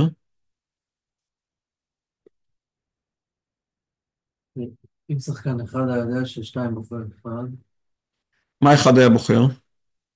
שתיים. 2, נכון? כי ככה הוא מקבל 30. זאת אומרת, אם יש שיווי משקל מסוים בעמודה הזאת, זה רק במשבצת התחתונה. לא יכול להיות שזה יהיה במשבצות העליונות, כי אז אחד אוטומטית היה סוטה. זאת אומרת, בזה שאני כבר מלכתחילה מתקבע על זה, אני יודע שאני, גם ככה את שתי המשבצות העליונות, הייתי שורף, בכל מקרה. לא יכול להיות שהשיווי משקל יהיה למעלה. אוקיי? כי נניח סתם, אם היו נפגשים ב-0-1, ואז שחקן אחד היה אומר, רגע, אם הייתי יודע שהוא בוחר אחד, הייתי בוחר בכלל 2, נכון? אבל את המסקנה אז כבר הסקנו. זאת אומרת, מלכתחילה הייתי יכול לדעת שזה לא יקרה למעלה ולא יקרה באמצע. אוקיי? בגלל זה עשיתי הבדיקה הראשונה, אמרתי לכם, אם שחקן אחד היה יודע ששתיים בוחר אחד, מה הוא היה בוחר? אוקיי? כדי לחסוך את שתי הבדיקות הראשונות. 2 היה רוצה לזוז. רגע, עכשיו בוא נדבר על 2. האם המפגש הזה בין 2 ל-1, הוא שיווי משקל נש?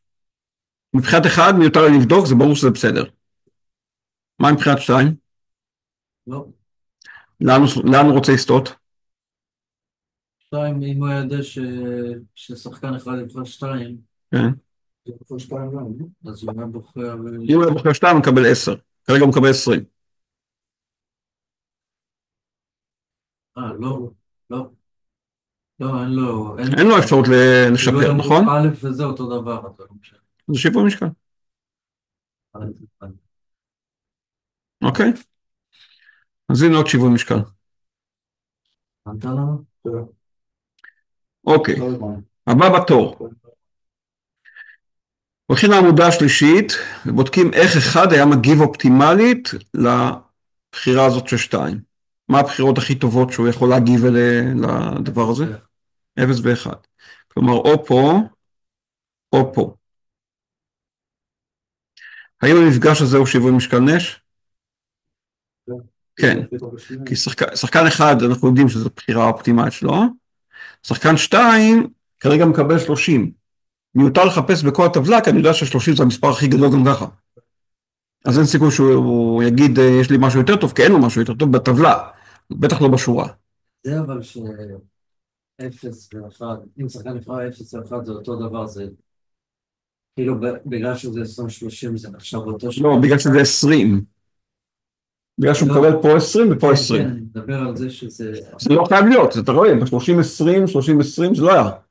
לא הבנת אותי, אני מדבר על זה שפה רשום 20-30 ובתחתיו רשום 20-30, זה אותו שיווי משקל.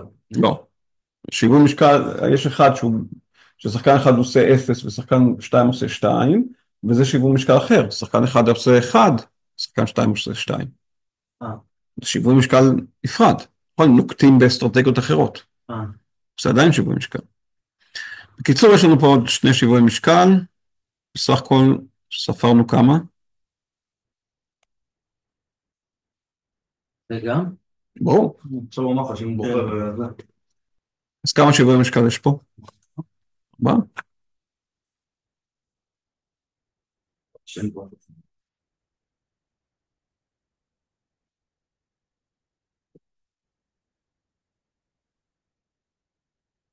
ואז אם יש אסטרטגיה שולטת, יש רק אחת, שהיא תמיד... אם יש לכל שחקן, כן.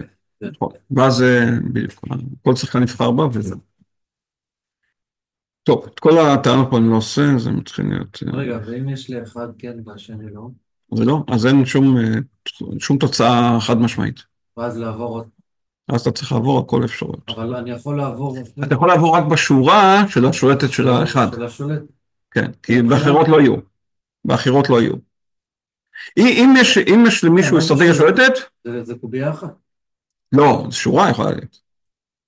כי הוא תמיד יבחר. נניח אם 2 הייתה שולטת, תמיד יבחר בשתיים. אז נבחר תמיד ב2, ואז תבדוק בשלושת המשבצות האלה, מי מהן שיווי משקל.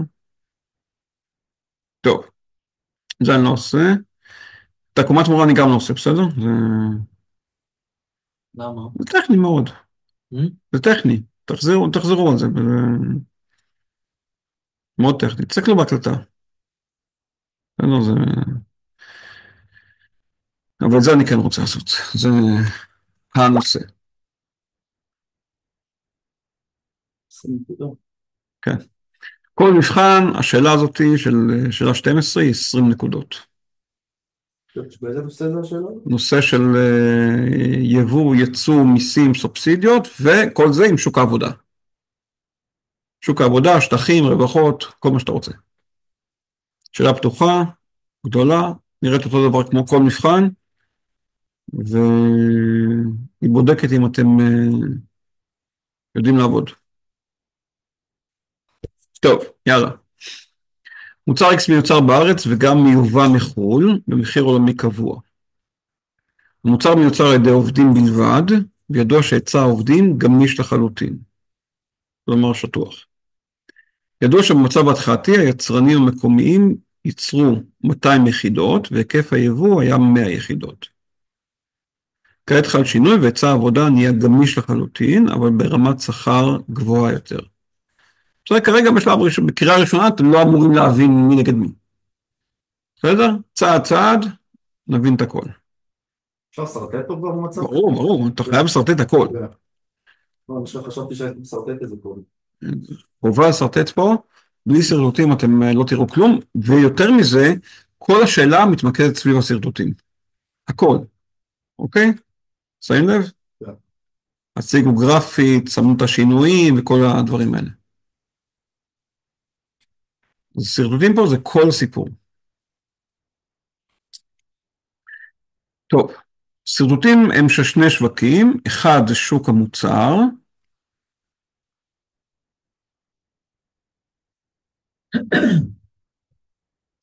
אני מסמן QX ו-PX, והסרטוט השני זה שוק העבודה.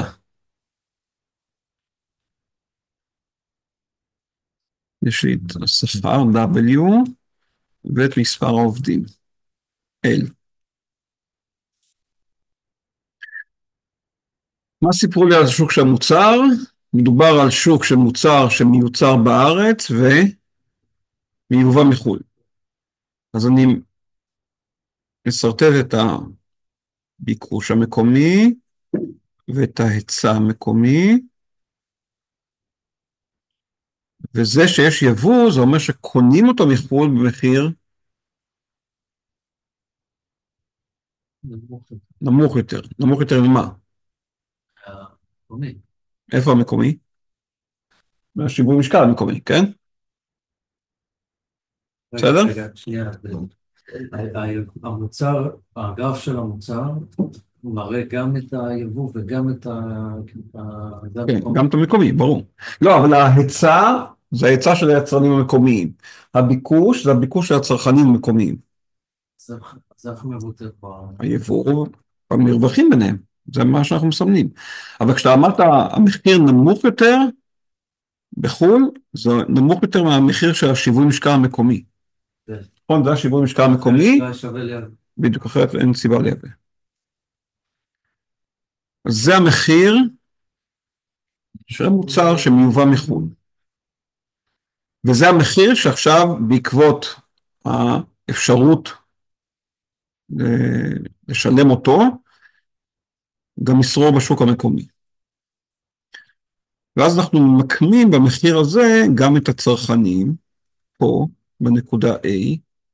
איך אני יודע שפה נמצאים הצרכנים ולא היצרנים? כי זה זה הדימנד, בדיוק. רגע, לא הבנתי.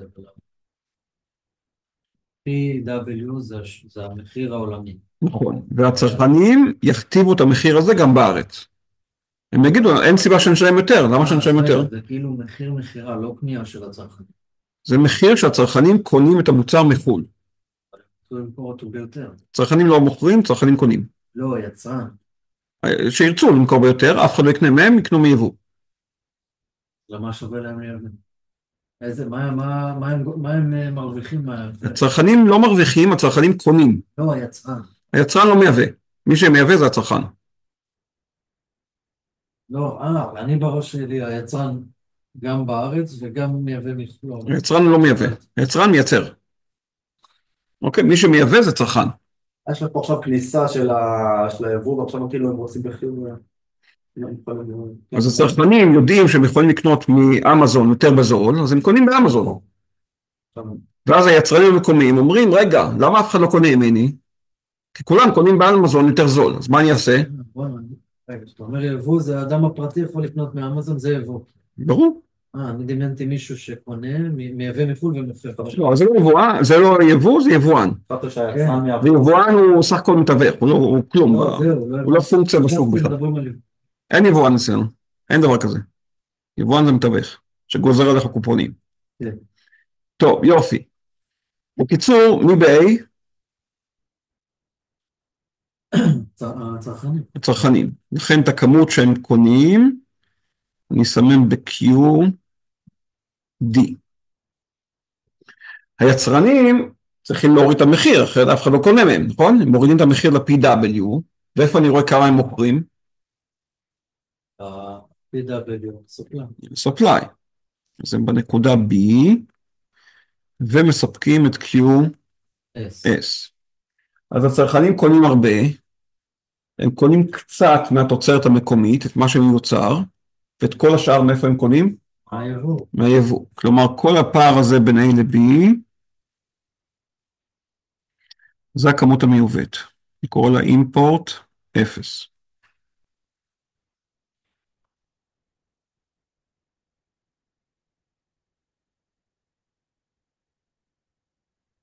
קצת מספרים.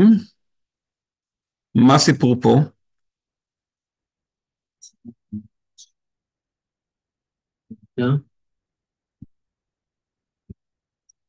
עוד פעם, סליחה.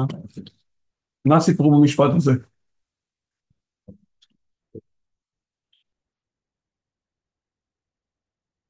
רגע, כאילו האחרון כעת חל שינוי ויצר... לא, לא, לא. מה סיפרו במשפט של המספרים שאתה רואה למעלה? ידוע שבמצב ההתחלתי, היצרנים המקומיים יצרו 200 יחידות. איפה זה פה? בשיווי משקל. איפה? מה איפה? בין S ל-D. לא. לא, זה בשיווי משקל התחתון, הקטנצ'יק הזה, לא? זה המצב בשוק מלכתחילה, מעולם לא היה שיווי משקל מקומי. נכון, כתוב מוצר X מיוצר בארץ ומיובא מחו"ל. זה מצב מוצא. איפה 200 יחידות האלה? QS? QS מראה מה היצרנים המקומיים מייצרים.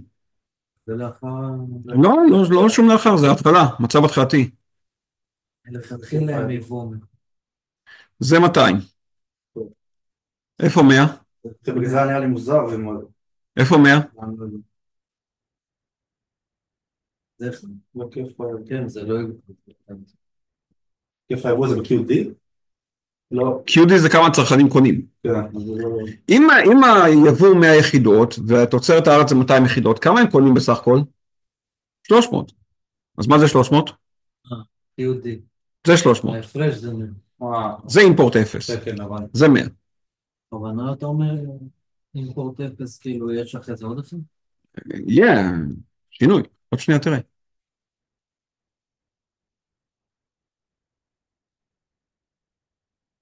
אוקיי, אז ככה נראה שוק המוצר לפני ששינינו משהו בכלל.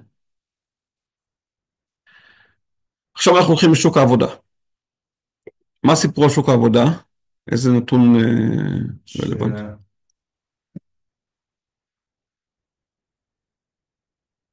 המוצר מיוצר על ידי עובדים בלבד. והיצע העובדים גמיש לחלוטין. הנה ההיצע. היצע גם יש לו משהו. גמיש, כן, מקביל. אוקיי, זה ה-supply של העובדים.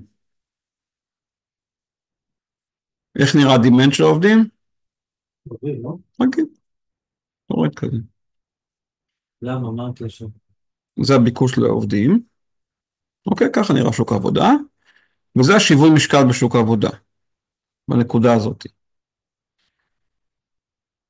עכשיו, למי הוא תואם בשוק המוצר? מי מבקש עובדים? המעסיקים. המעסיקים זה היצרנים של המוצר הזה. באיזה נקודה היצרנים נמצאים פה? אז הם עכשיו פחות עובדים. אנחנו לא עשינו כלום. באיזה נקודה נמצאים פה? היצרנים. בנקודה B. בנקודה B. אז אני קורא לנקודה הזאתי B. היא המקבילה של B. רק המקבילה של B שבמישור אחר לחלוטין. מישור שמספר לי מה המשכורת שמקבל כל עובד, W0, ומישור שמספר לי כמה עובדים אני מעסיק, L0. אוקיי? זה שוק העבודה שלנו. עכשיו, הקשר בין הדברים, L0 זה מספר העובדים שמועסקים. אני יודע כמה הם מייצרים. כמה הם מייצרים? 200. 200 יחידות. כלומר, L0 עובדים, הם אחראים על ייצור של 200 יחידות מוצר. בסדר? וזה ההתאמה הראשונה שאנחנו מחפשים. השינוי שקרה פה, תמיד קורה שינוי באחד מהצדדים.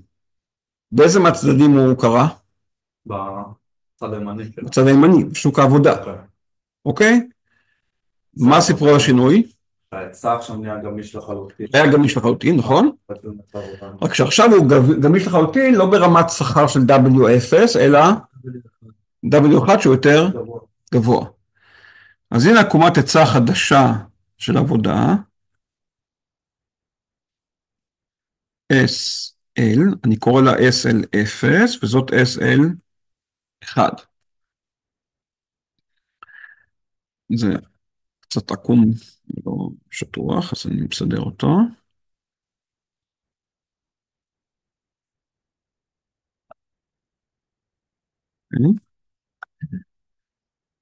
וכרגע גמיש לחלוטין בשכר W1. עם זה שיווי משקל בשוק העבודה השתנה. ועכשיו יותר אנשים רצו לעבוד. הוא עבר לנקודה C. אוקיי? השוק העבודה, השכר עלה, אז כאילו שהאל יורד, זה כמה שהמעסיקים ירצו פחות, כאילו ירצו להעסיק פחות. ה-DL מראה כמה המעסיקים רוצים. בעקבות עליית השכר, פחות שווה להעסיק עובדים. לכן אני רוצה להעסיק פחות עובדים, והשיווי משקל אכן מתייצב על כמות עובדים יותר קטנה. אוקיי, סיימנו את שוק העבודה כרגע. דברים שקרו בשוק העבודה משפיעים על שוק המוצר. על מה בשוק המוצר? על עקומת ההיצע. למה? כי העובדים זה אחד מגורמי ייצור. עכשיו הם יעצרו פחות. רגע, העובדים זה אחד מגורמי הייצור. גורם ייצור התייקר. הגורם ייצור התייקר, וכשגורם ייצור התייקר, ההיצע של המוצר קטן. אוקיי?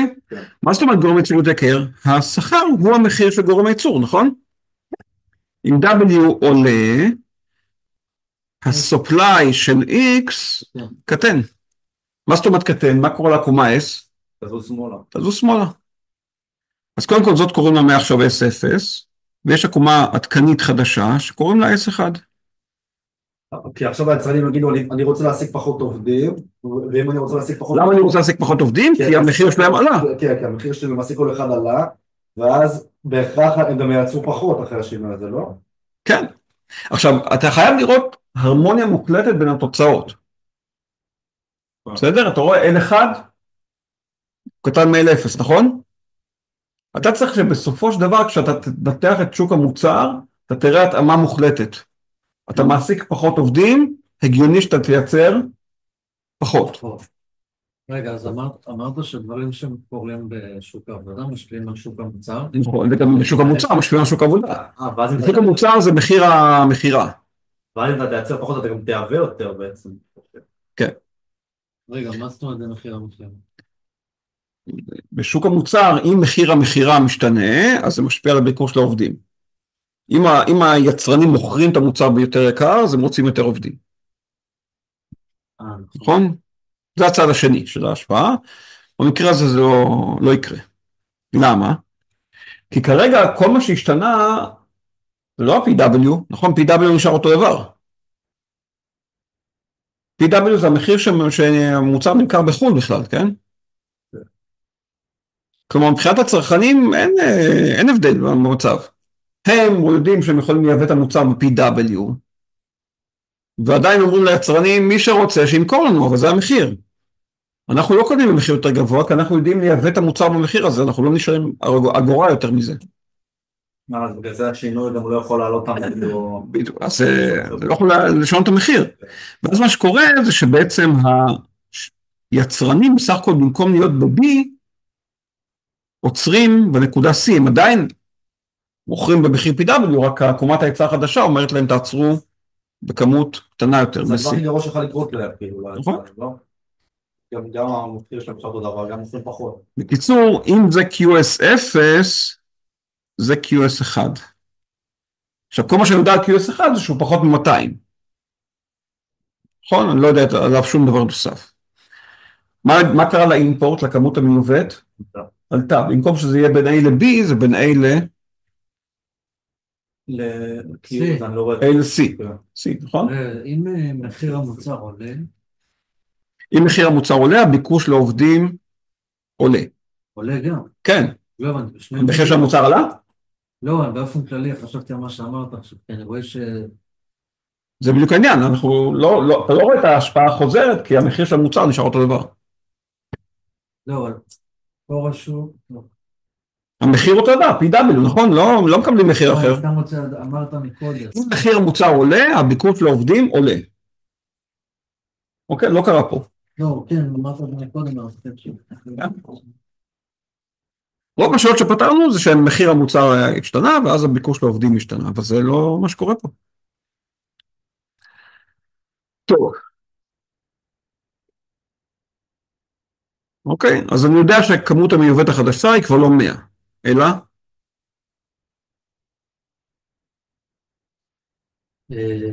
לא יודע. כמה? מה אתה כן יודע? יותר ממנה. יותר מ-100. אנחנו לא יודעים שזה כמה זה, אבל אנחנו יודעים שזה יותר מ-100 בוודאות. כי המרווח שנפתח בין A ל-C הוא יותר גדול. כי היצרנים מייצרים פחות, אז צריך לייבא יותר. טוב, יאללה. עכשיו בואו נתחיל לראות את הסעיפים השונים. א', האם יבוא מוצר X יגדל, יקטן, לא ישתנה? הציגו גרפית השינויים בשני השווקים. הצגנו גרפית, רק נשאר לספר על היבוא. מה קרה ליבוא? יגדל. יופי, אז זה אנחנו יודעים. ואז במבחן נגיד מה אתה אומר? לפי הגרף רואים שהיבוא גדל, נגמר. והנה הגרפים הוצגו כמו שצריך. זו תשובה לגיטימית. תשובה סופר מלאה. כעת החליטה הממשלה להטיל מכס על כל יחידה מיובאת, על מנת להחזיר את היקף היבוא בדיוק לרמתו התחלתית. אוקיי, מה עושה מכס? מכס בעצם מייקר את היבוא. נכון? אם פעם היבוא עלה ככה, עכשיו עם המכס עולה יותר יקר, נכון? אז לא שווה לך... לא, עכשיו אתה לא שם מכס אינסופי. לא, אתה לא... אז פחות כדאי לייבא.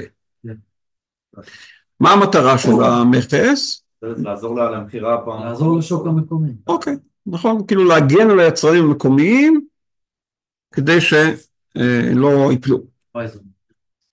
עכשיו, מה שקרה פה, בעצם, מה שרצו פה זה שהמכס, הרי היבוא גדל, נכון? אמרנו, היבוא גדל. לפני המכס. לפני המכס. הם רוצים שהיבוא יחזור להיות 100 יחידות. אוקיי? אז בעצם אני צריך להרים את המחיר, נכון, זה המחיר כולל מכס, נקרא לו PW, ועוד tax import. tax import זה מכס, כן? מס על יבוא. אני מרים אותו עד גובה כזה שהמרווח בין הכמות המבוקשת לכמות המוצעת יחזור להיות כמה? 100. 100. אבל אתה לא יודע, אתה לא יודע, אין לי מידות, כן? יודע כמה עולה. נכון. אבל אני כן יודע לסמן את זה בגרף, נכון? אז זה אומר שהצרכנים יהיו בנקודה D, נכון? בעקבות המחיר הגבוה שיותר שהם משלמים. איפה אני ממקם את היצרנים? על הקומה של S1. S1, בדיוק. הם יהיו בנקודה E. כשאני דואג שהפער בין D ל-E, יחזור להיות 100. אוקיי. איך הוא הפך להיות 100? היצרנים, מוכרים קצת יותר מאשר ב-C, נכון? הצרכנים מייבאים פחות. הצרכנים קונים קצת פחות. קונים. אחר כך מייבאים פחות, נכון? המייבאים זה מתכווץ משני הכיוונים. נכון? תקראו, היבוא מקודם היה בין A ל-C. הוא מתכווץ גם בגלל שהצרכנים קונים פחות, במעבר ל-D, וגם בגלל שהיצרנים מוכרים יותר, במעבר מ-C ל-E. אנחנו מתייחסים לכמה שיצרנים מייצרים, הם גם מוכרים את אותם דברים. כן, ההנחה היא שהם מוכרים, כי הם מוכרים בדיוק במחיר של חו"ל. בסדר? אז הפער הזה הוא 100 יחידות. מחדש.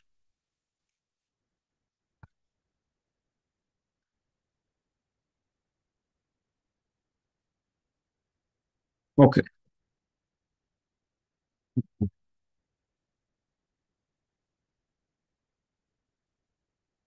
ואז מה שואלים אותנו? ב1, האם הכמות המיוצרת על ידי היצרנים המקומיים תהיה כעת 200 יחידות, פחות מ-200 או יותר מ-200?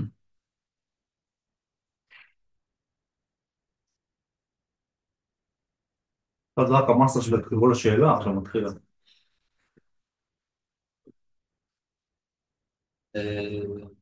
זה ידוע, לא? ידוע, גם ידוע. רגע, אז אני רוצה לפה כאן.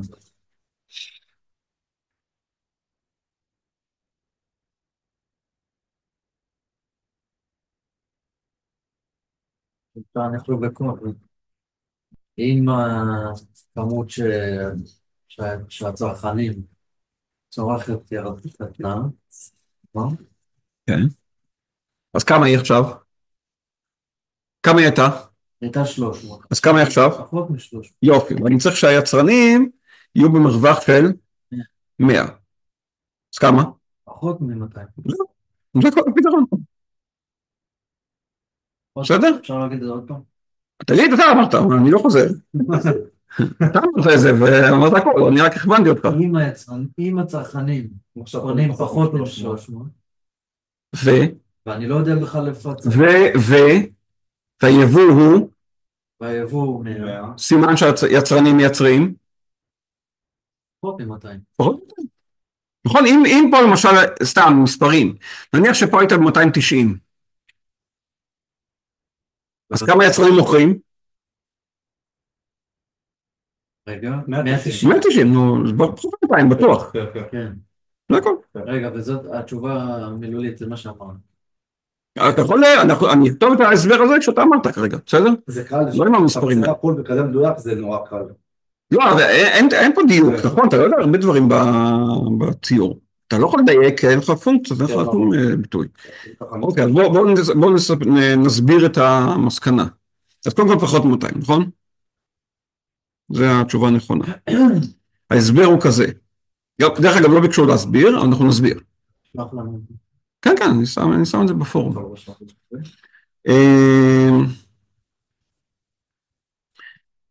כיוון שהצרכנים קונים פחות מ-300 יחידות, נכון? יצרנים מייצרים 100 יחידות פחות, נכון? כי בסוף יש יבוא של 100. 100 יחידות פחות, מסיק שהם מייצרים פחות מ-200 יחידות. אתה יכול לומר, אני הייתי כאילו אומר, הצרכנים קונים פחות מ-300, היבוא ידוע שהוא 100, אז בהכרח זה פחות מ-200. נכון. טוב. מסיק שמייצרים פחות מ-200 יחידות. זהו. בסדר? כאילו אמרת את המשפט, אבל שאין את הסדר. לא, סתם הראש שלי ככה. סבבה, זה רק תבין מה אתה אומר והכל טוב. יאללה. האם פדיון היצרנים המקומיים יגדל, יקטן או לא ישתנה יחסית לפדיון שהיה להם במצב התחלתי? אוקיי, בוא נחשוב מה קרה לפדיון. איך אני מחשב פדיון? P כפול Q. אוקיי, עכשיו P כפול Q זה לא מספיק טוב, כי יש פה ערימות של P וערימות של Q. מבחינת פדיון, מה שחשוב לי זה המחיר שהיצרנים מקבלים. מבחינת כמות, חשוב לי כמות שהיצרנים מוכרים. בסדר? כי אם אני אגיד לך, תחשב לי מה ההוצאות של הצרכנים, איך אתה מחשב בהוצאות הצרכנים? גם P כפול Q, נכון? הוצאות צרכנים. הוצאות צרכנים. P כפול Q, נכון? וכמה שמשלמים. אבל הצרכנים, מה שמעניין אותך זה המחיר שהם משלמים והכמות שהם קונים. P ו-Q של X. אוקיי, אז זה חשוב עכשיו, בשלבים האלה להיות מאוד מדויק, כי זה כבר לא, אנחנו לא בתחילת הקורס שהיה P1 ו-Q1 לכולם. לא הבנתי. ה-TR יש גם לזה וגם לזה? לא, יש, TR זה זה. אוקיי? זה הפדיון של היצרנים. שני ריבועים? כן, שני מלבנים. זה מלבנים שונים.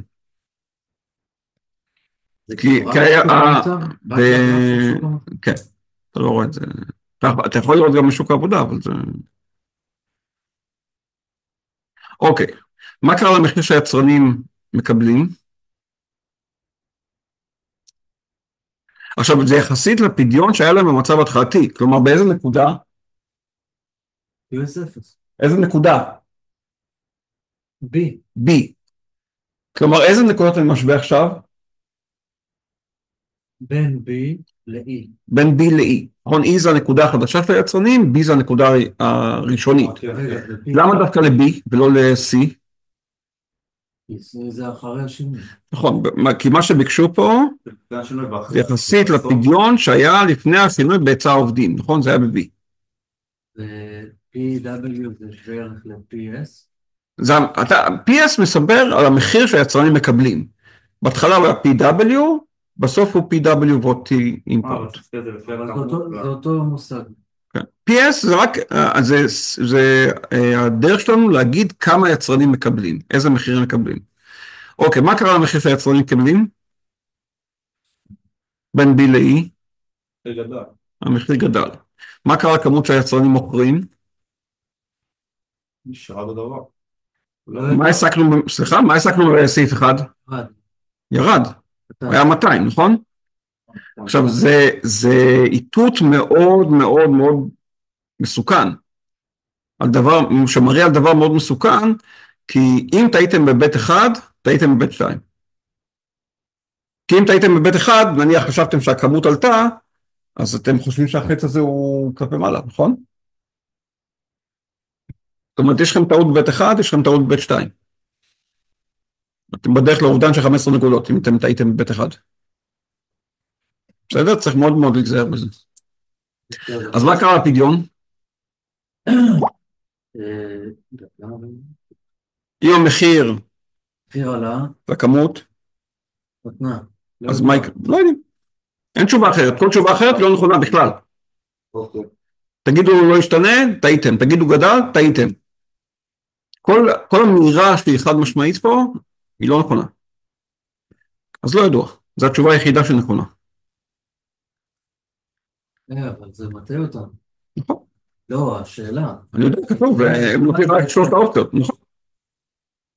אז למה נותנים את ה... בשביל לראות כמה אתה יודע לנתח. טוב, הלאה. 3. האם הרווחה בענף תקטן או לא תשתנה יחסית למצב ההתחלתי? אוקיי, עכשיו זה כבר סימונים של שטחים, אנחנו רוצים לראות אותם. זה הכי מורכב, כן. בסוף. צריך בסוף להיות מאוד מאוד ברור עם השטחים האלה.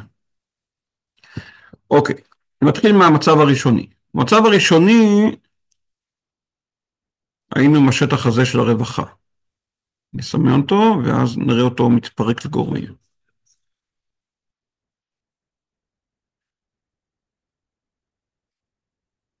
אוקיי, זה היה שטח הרווחה בהתחלה.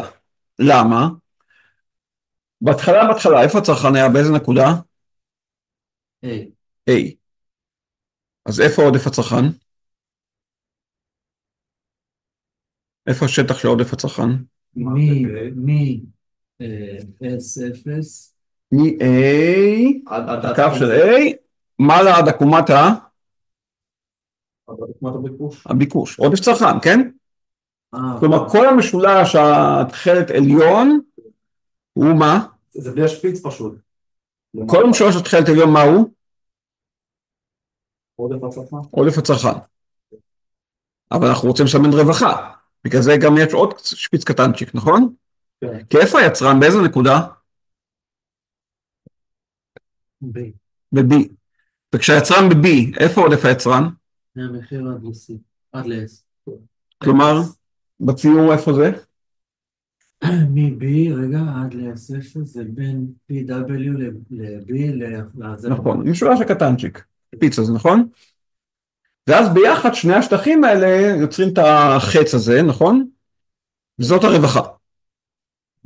זאת הרווחה בהתחלה. אנחנו כאילו רגילים לראות את זה, כאילו זה שבוע. אז הנה הרווחה בהתחלה.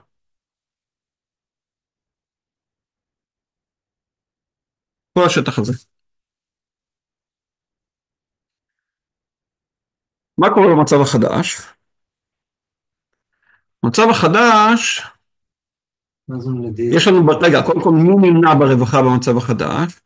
יש לנו את הצרכנים, יש את היצרנים, והמצב החדש הממשלה בשוק, נכון? באיזה צורה היא בשוק? בצורת מכס. אז יש גם את הממשלה. אז אני צריך להוסיף את זה לרווחה, אבל אני עכשיו בנקודות אחרות לחלוטין. כי במצב החדש, הצרכנים כבר לא ב-A, הם ב-D. היצרנים כבר לא ב-B, הם ב-E.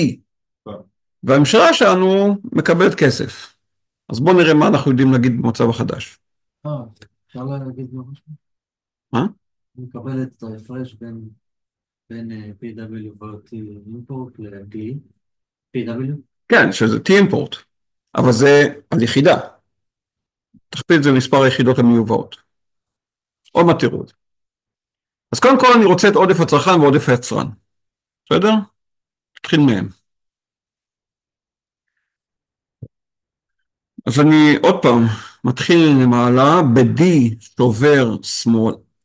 ב-D שובר שמאלה, וב-E שובר למטה.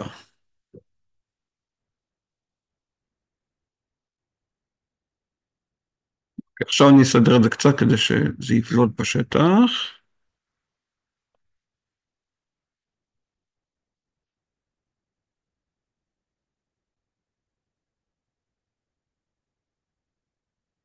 הנה. מה זה השטח האדום הזה? זה הרווחה. זה עוד לא רווחה, כי זה רק צרכן ויצרן, אבל זה עודף הצרכן ועודף היצרן במצב החדש. האדום הזה זה עודף הצרכן והיצרן במצב החדש. לא רווחה עוד, למה? כולל את המכס? זה לא כולל את הממשלה. אני קשה לי לראות את העודף יצרן קשה לי דווקא לראות, אני לא יודע למה. באיזה נקודה יצרן? יצרן בנקודה E. E. איך נראה עודף היצרן ב-E? כן, זה כל מה השטח בין קו המחיר לעקומת ההיצע. נכון? המשולש הצ'ופצ'יק התחתון הזה. ועודף צרכן זה מקו המחיר, עודף צרכן מקו המחיר עד עקומת הביקוש. כל המשולש הגדול העליון. כן, עכשיו אני אעשה. בסדר? רגע, אבל זה לא כולל את כל השטח הכחול? רגע. כרגע עוד לא מדדנו את כל הרווחה. יש לנו את השטח הזה, נכון? זה עודף יצרן, והשטח הזה זה עודף צרכן. נכון? סך הכל זה כל האדום. אבל ברווחה שלנו אנחנו צריכים להכניס עוד גורם, וזה הממשלה. שזה ה-DA, אז אוקיי, מה הממשלה מקבלת? הממשלה מקבלת את המכס, נכון? כפול כמה יחידות? על מה היא מקבלת מכס? על המכס. יחידות, המיובאות. רק על היבוא, נכון? מכס זה רק על יחידות מיובאות היא גובה. עכשיו זה מלבן. נכון? הפער הזה בין E ל-D זה 100 יחידות. והגובה הזה הוא גובה המכס.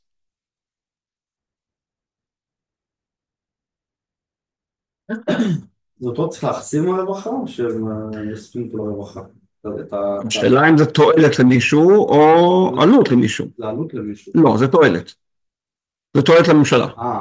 אז זה גם נכנס ברווחה הממשלה? ברור, הממשלה היא חלק מתוך מי שנהנה כספית, משהו כזה. זה לא... שידורת זה, תעשה סיכומים בסוף ותראה האם הרווחה נפגעה או לא. את עודף היצרן החדש כבר סימנת, נכון? אוקיי, את האפקט של המכס על שני הצדדים כבר ראינו. אנחנו יודעים מה עודף הצרכן ועודף היצרן, זה כבר את מה שכל אחד מקבל במצב החדש אנחנו רואים. למה שכל אחד מקבל, אני צריך גם להוסיף את הנהנית הנוספת מהשוק, וזה הממשלה. רגע, הרווחה היא כוללת, אמרת את הממשלה. הרווחה כוללת את כל מי שנהנה מהשוק. הממשלה זה תועלת, אבל זה נגד היצרן, כאילו מה לא מפסיד פה? מפסיד, אבל כבר ראית את זה בסימון של עודף היצרן. זה משהו שכבר בעודף היצרן סומן. אז לא נחשיב אותו פעם. זהו, סיימת. ואז בעצם הרווחה במצב החדש היא מאוד מאוד משונה, נכון? זה המשולש הזה, החץ הזה האדום, בתוספת מה? תוספת המלבן. אבל אנחנו רואים שכל השטחים האדומים האלה עדיין לא מכסים את מה שהיה פעם. כי מה שהיה פעם זה כבר הכחול. אז הרווחה ירדה. אז הרווחה ירדה. מה איבדנו ברווחה? כל מיני שטחים פה שחסרים לי, נכון? חסר לי השטח הזה, רואים אותו? חסר לי כל השפיץ הזה שיש פה? לא משנה, אפילו לא ביקשו ממני לסמן מה קרה לרווחה. ביקשו רק להסיק. השאלה מה קרה לרווחה, מהמצב המקורי לה. נכון. בסדר? אז האם הרווחה בענף תגדל, תקטן או תשתנה? תקטן. בסדר? אנחנו רואים שהשטחים האדומים מוכלים בתוך השטח הכחול. זה מורכב, אף אחד לא אומר שזה פשוט. שאלה מורכבת במבחן הזה יכול להיות. שאלה מורכבת, אין שאלה. בסדר? זה... יש הרבה זמן גם זה. בסדר? בדרך השאלה הזאת, אחת המשימות הכי חשובות שביקשתי מכם לעשות, זה לפתור את ממן 14. ממן 14 זה המפתח שכל השטחים שאתם רואים פה, ופה זה היה קצה המזלג השטחים האלה. אוקיי, זה משהו שאם אתם רוצים באמת לבנות את זה מהיסוד, זה יעבור דרך ממן 14. ממן 14, איזה שיעורים בדרש? איזה שיעורים? כאילו, עד איזה שיעור... זה שיעור... איפה אנחנו עכשיו? 13 כאילו, 12, 11 זה מונפון, 10, 9, 8, 7. שיעורים 10, 9, 8, 7 זה מן 14. בסדר? זה המפתח. תראו, זה שעה של 20 נקודות. אם אתם לא פיקס על הנושא, אתם גומרים את השאלות עם 5 נקודות. כן, נכון, כי הסעיפים קשים כן, 5 נקודות, כאילו אתם, את ה5 הראשונות אולי תעשו טריוויאלית, דרך אגב גם זה יכול להיות שאתם, אם אתם לא באמת רואים את השינויים. כל שאלה 12 בכל המבחנים, הם נראית ככה. כולם, זה יתארגן זה כזה, פשוט עם... זה שוק מוצר, שוק עבודה, קורה אירוע, ואז רוצים להבין איך הוא משפיע בשני השווקים. לא ייתנו לנו אבל שניהם. לא, לא, זה תמיד שוק מוצר ושוק עבודה בשאלה הזאת. בסדר? אם תעשו הרבה שאלות 12, אתם תכוסו בצורה די טובה. אוקיי, אבל זה לא שאלות טריוויאליות בכלל, זה שאלות מורכבות. אני פתרתי בשיעורים איזה 7-8 כאלה, כן? אבל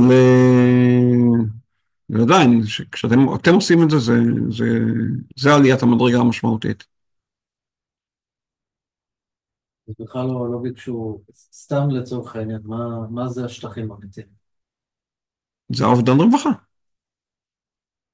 כתוצאה מעליית המחיר הזאת, היו כל מיני תועלות שהלכו לאיבוד, עודף הצרכן קטן, עודף היצרן משתנה. מצד שני, הייתה הממשלה. אמרנו שהעלייה של כאילו התוספת של המכס, היצרן לא נפגע מזה, רק הצרכן, הוא משלם יותר.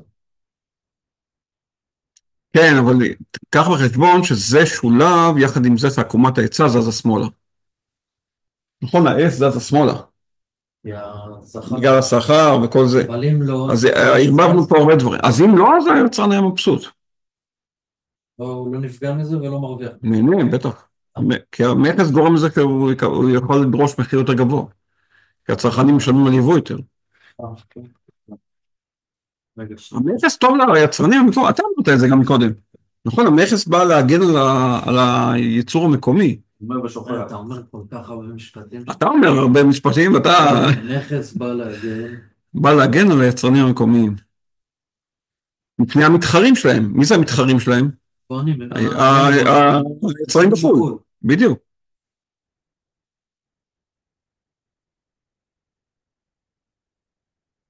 עלייה במכס. עלייה במכס אמורה לעזור ליצרנים. תגרום ליצרן, תאפשר ליצרן לדרוש מחיר יותר גבוה.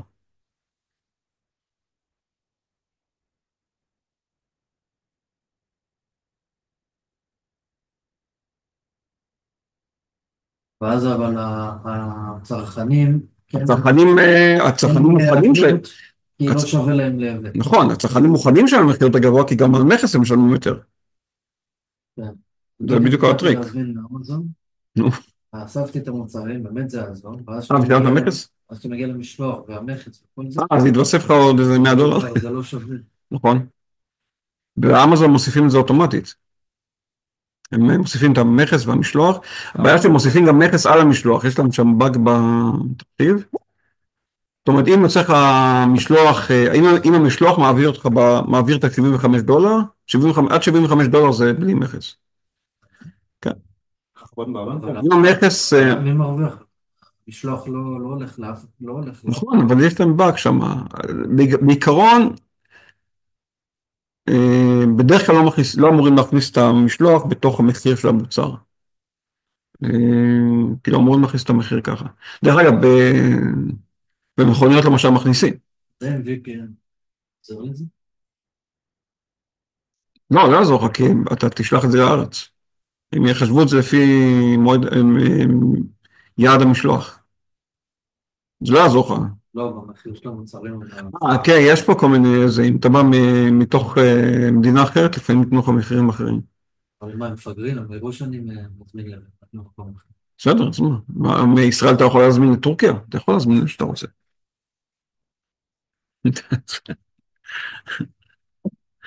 טוב, יאללה, נראה לי אנחנו נטפל, אני אעלה את זה. תודה רבה. ותבואו מחר ותראו דברים. רוצה כל שיעור ככה. לא, זה מצוין. ממש לא יודע למה.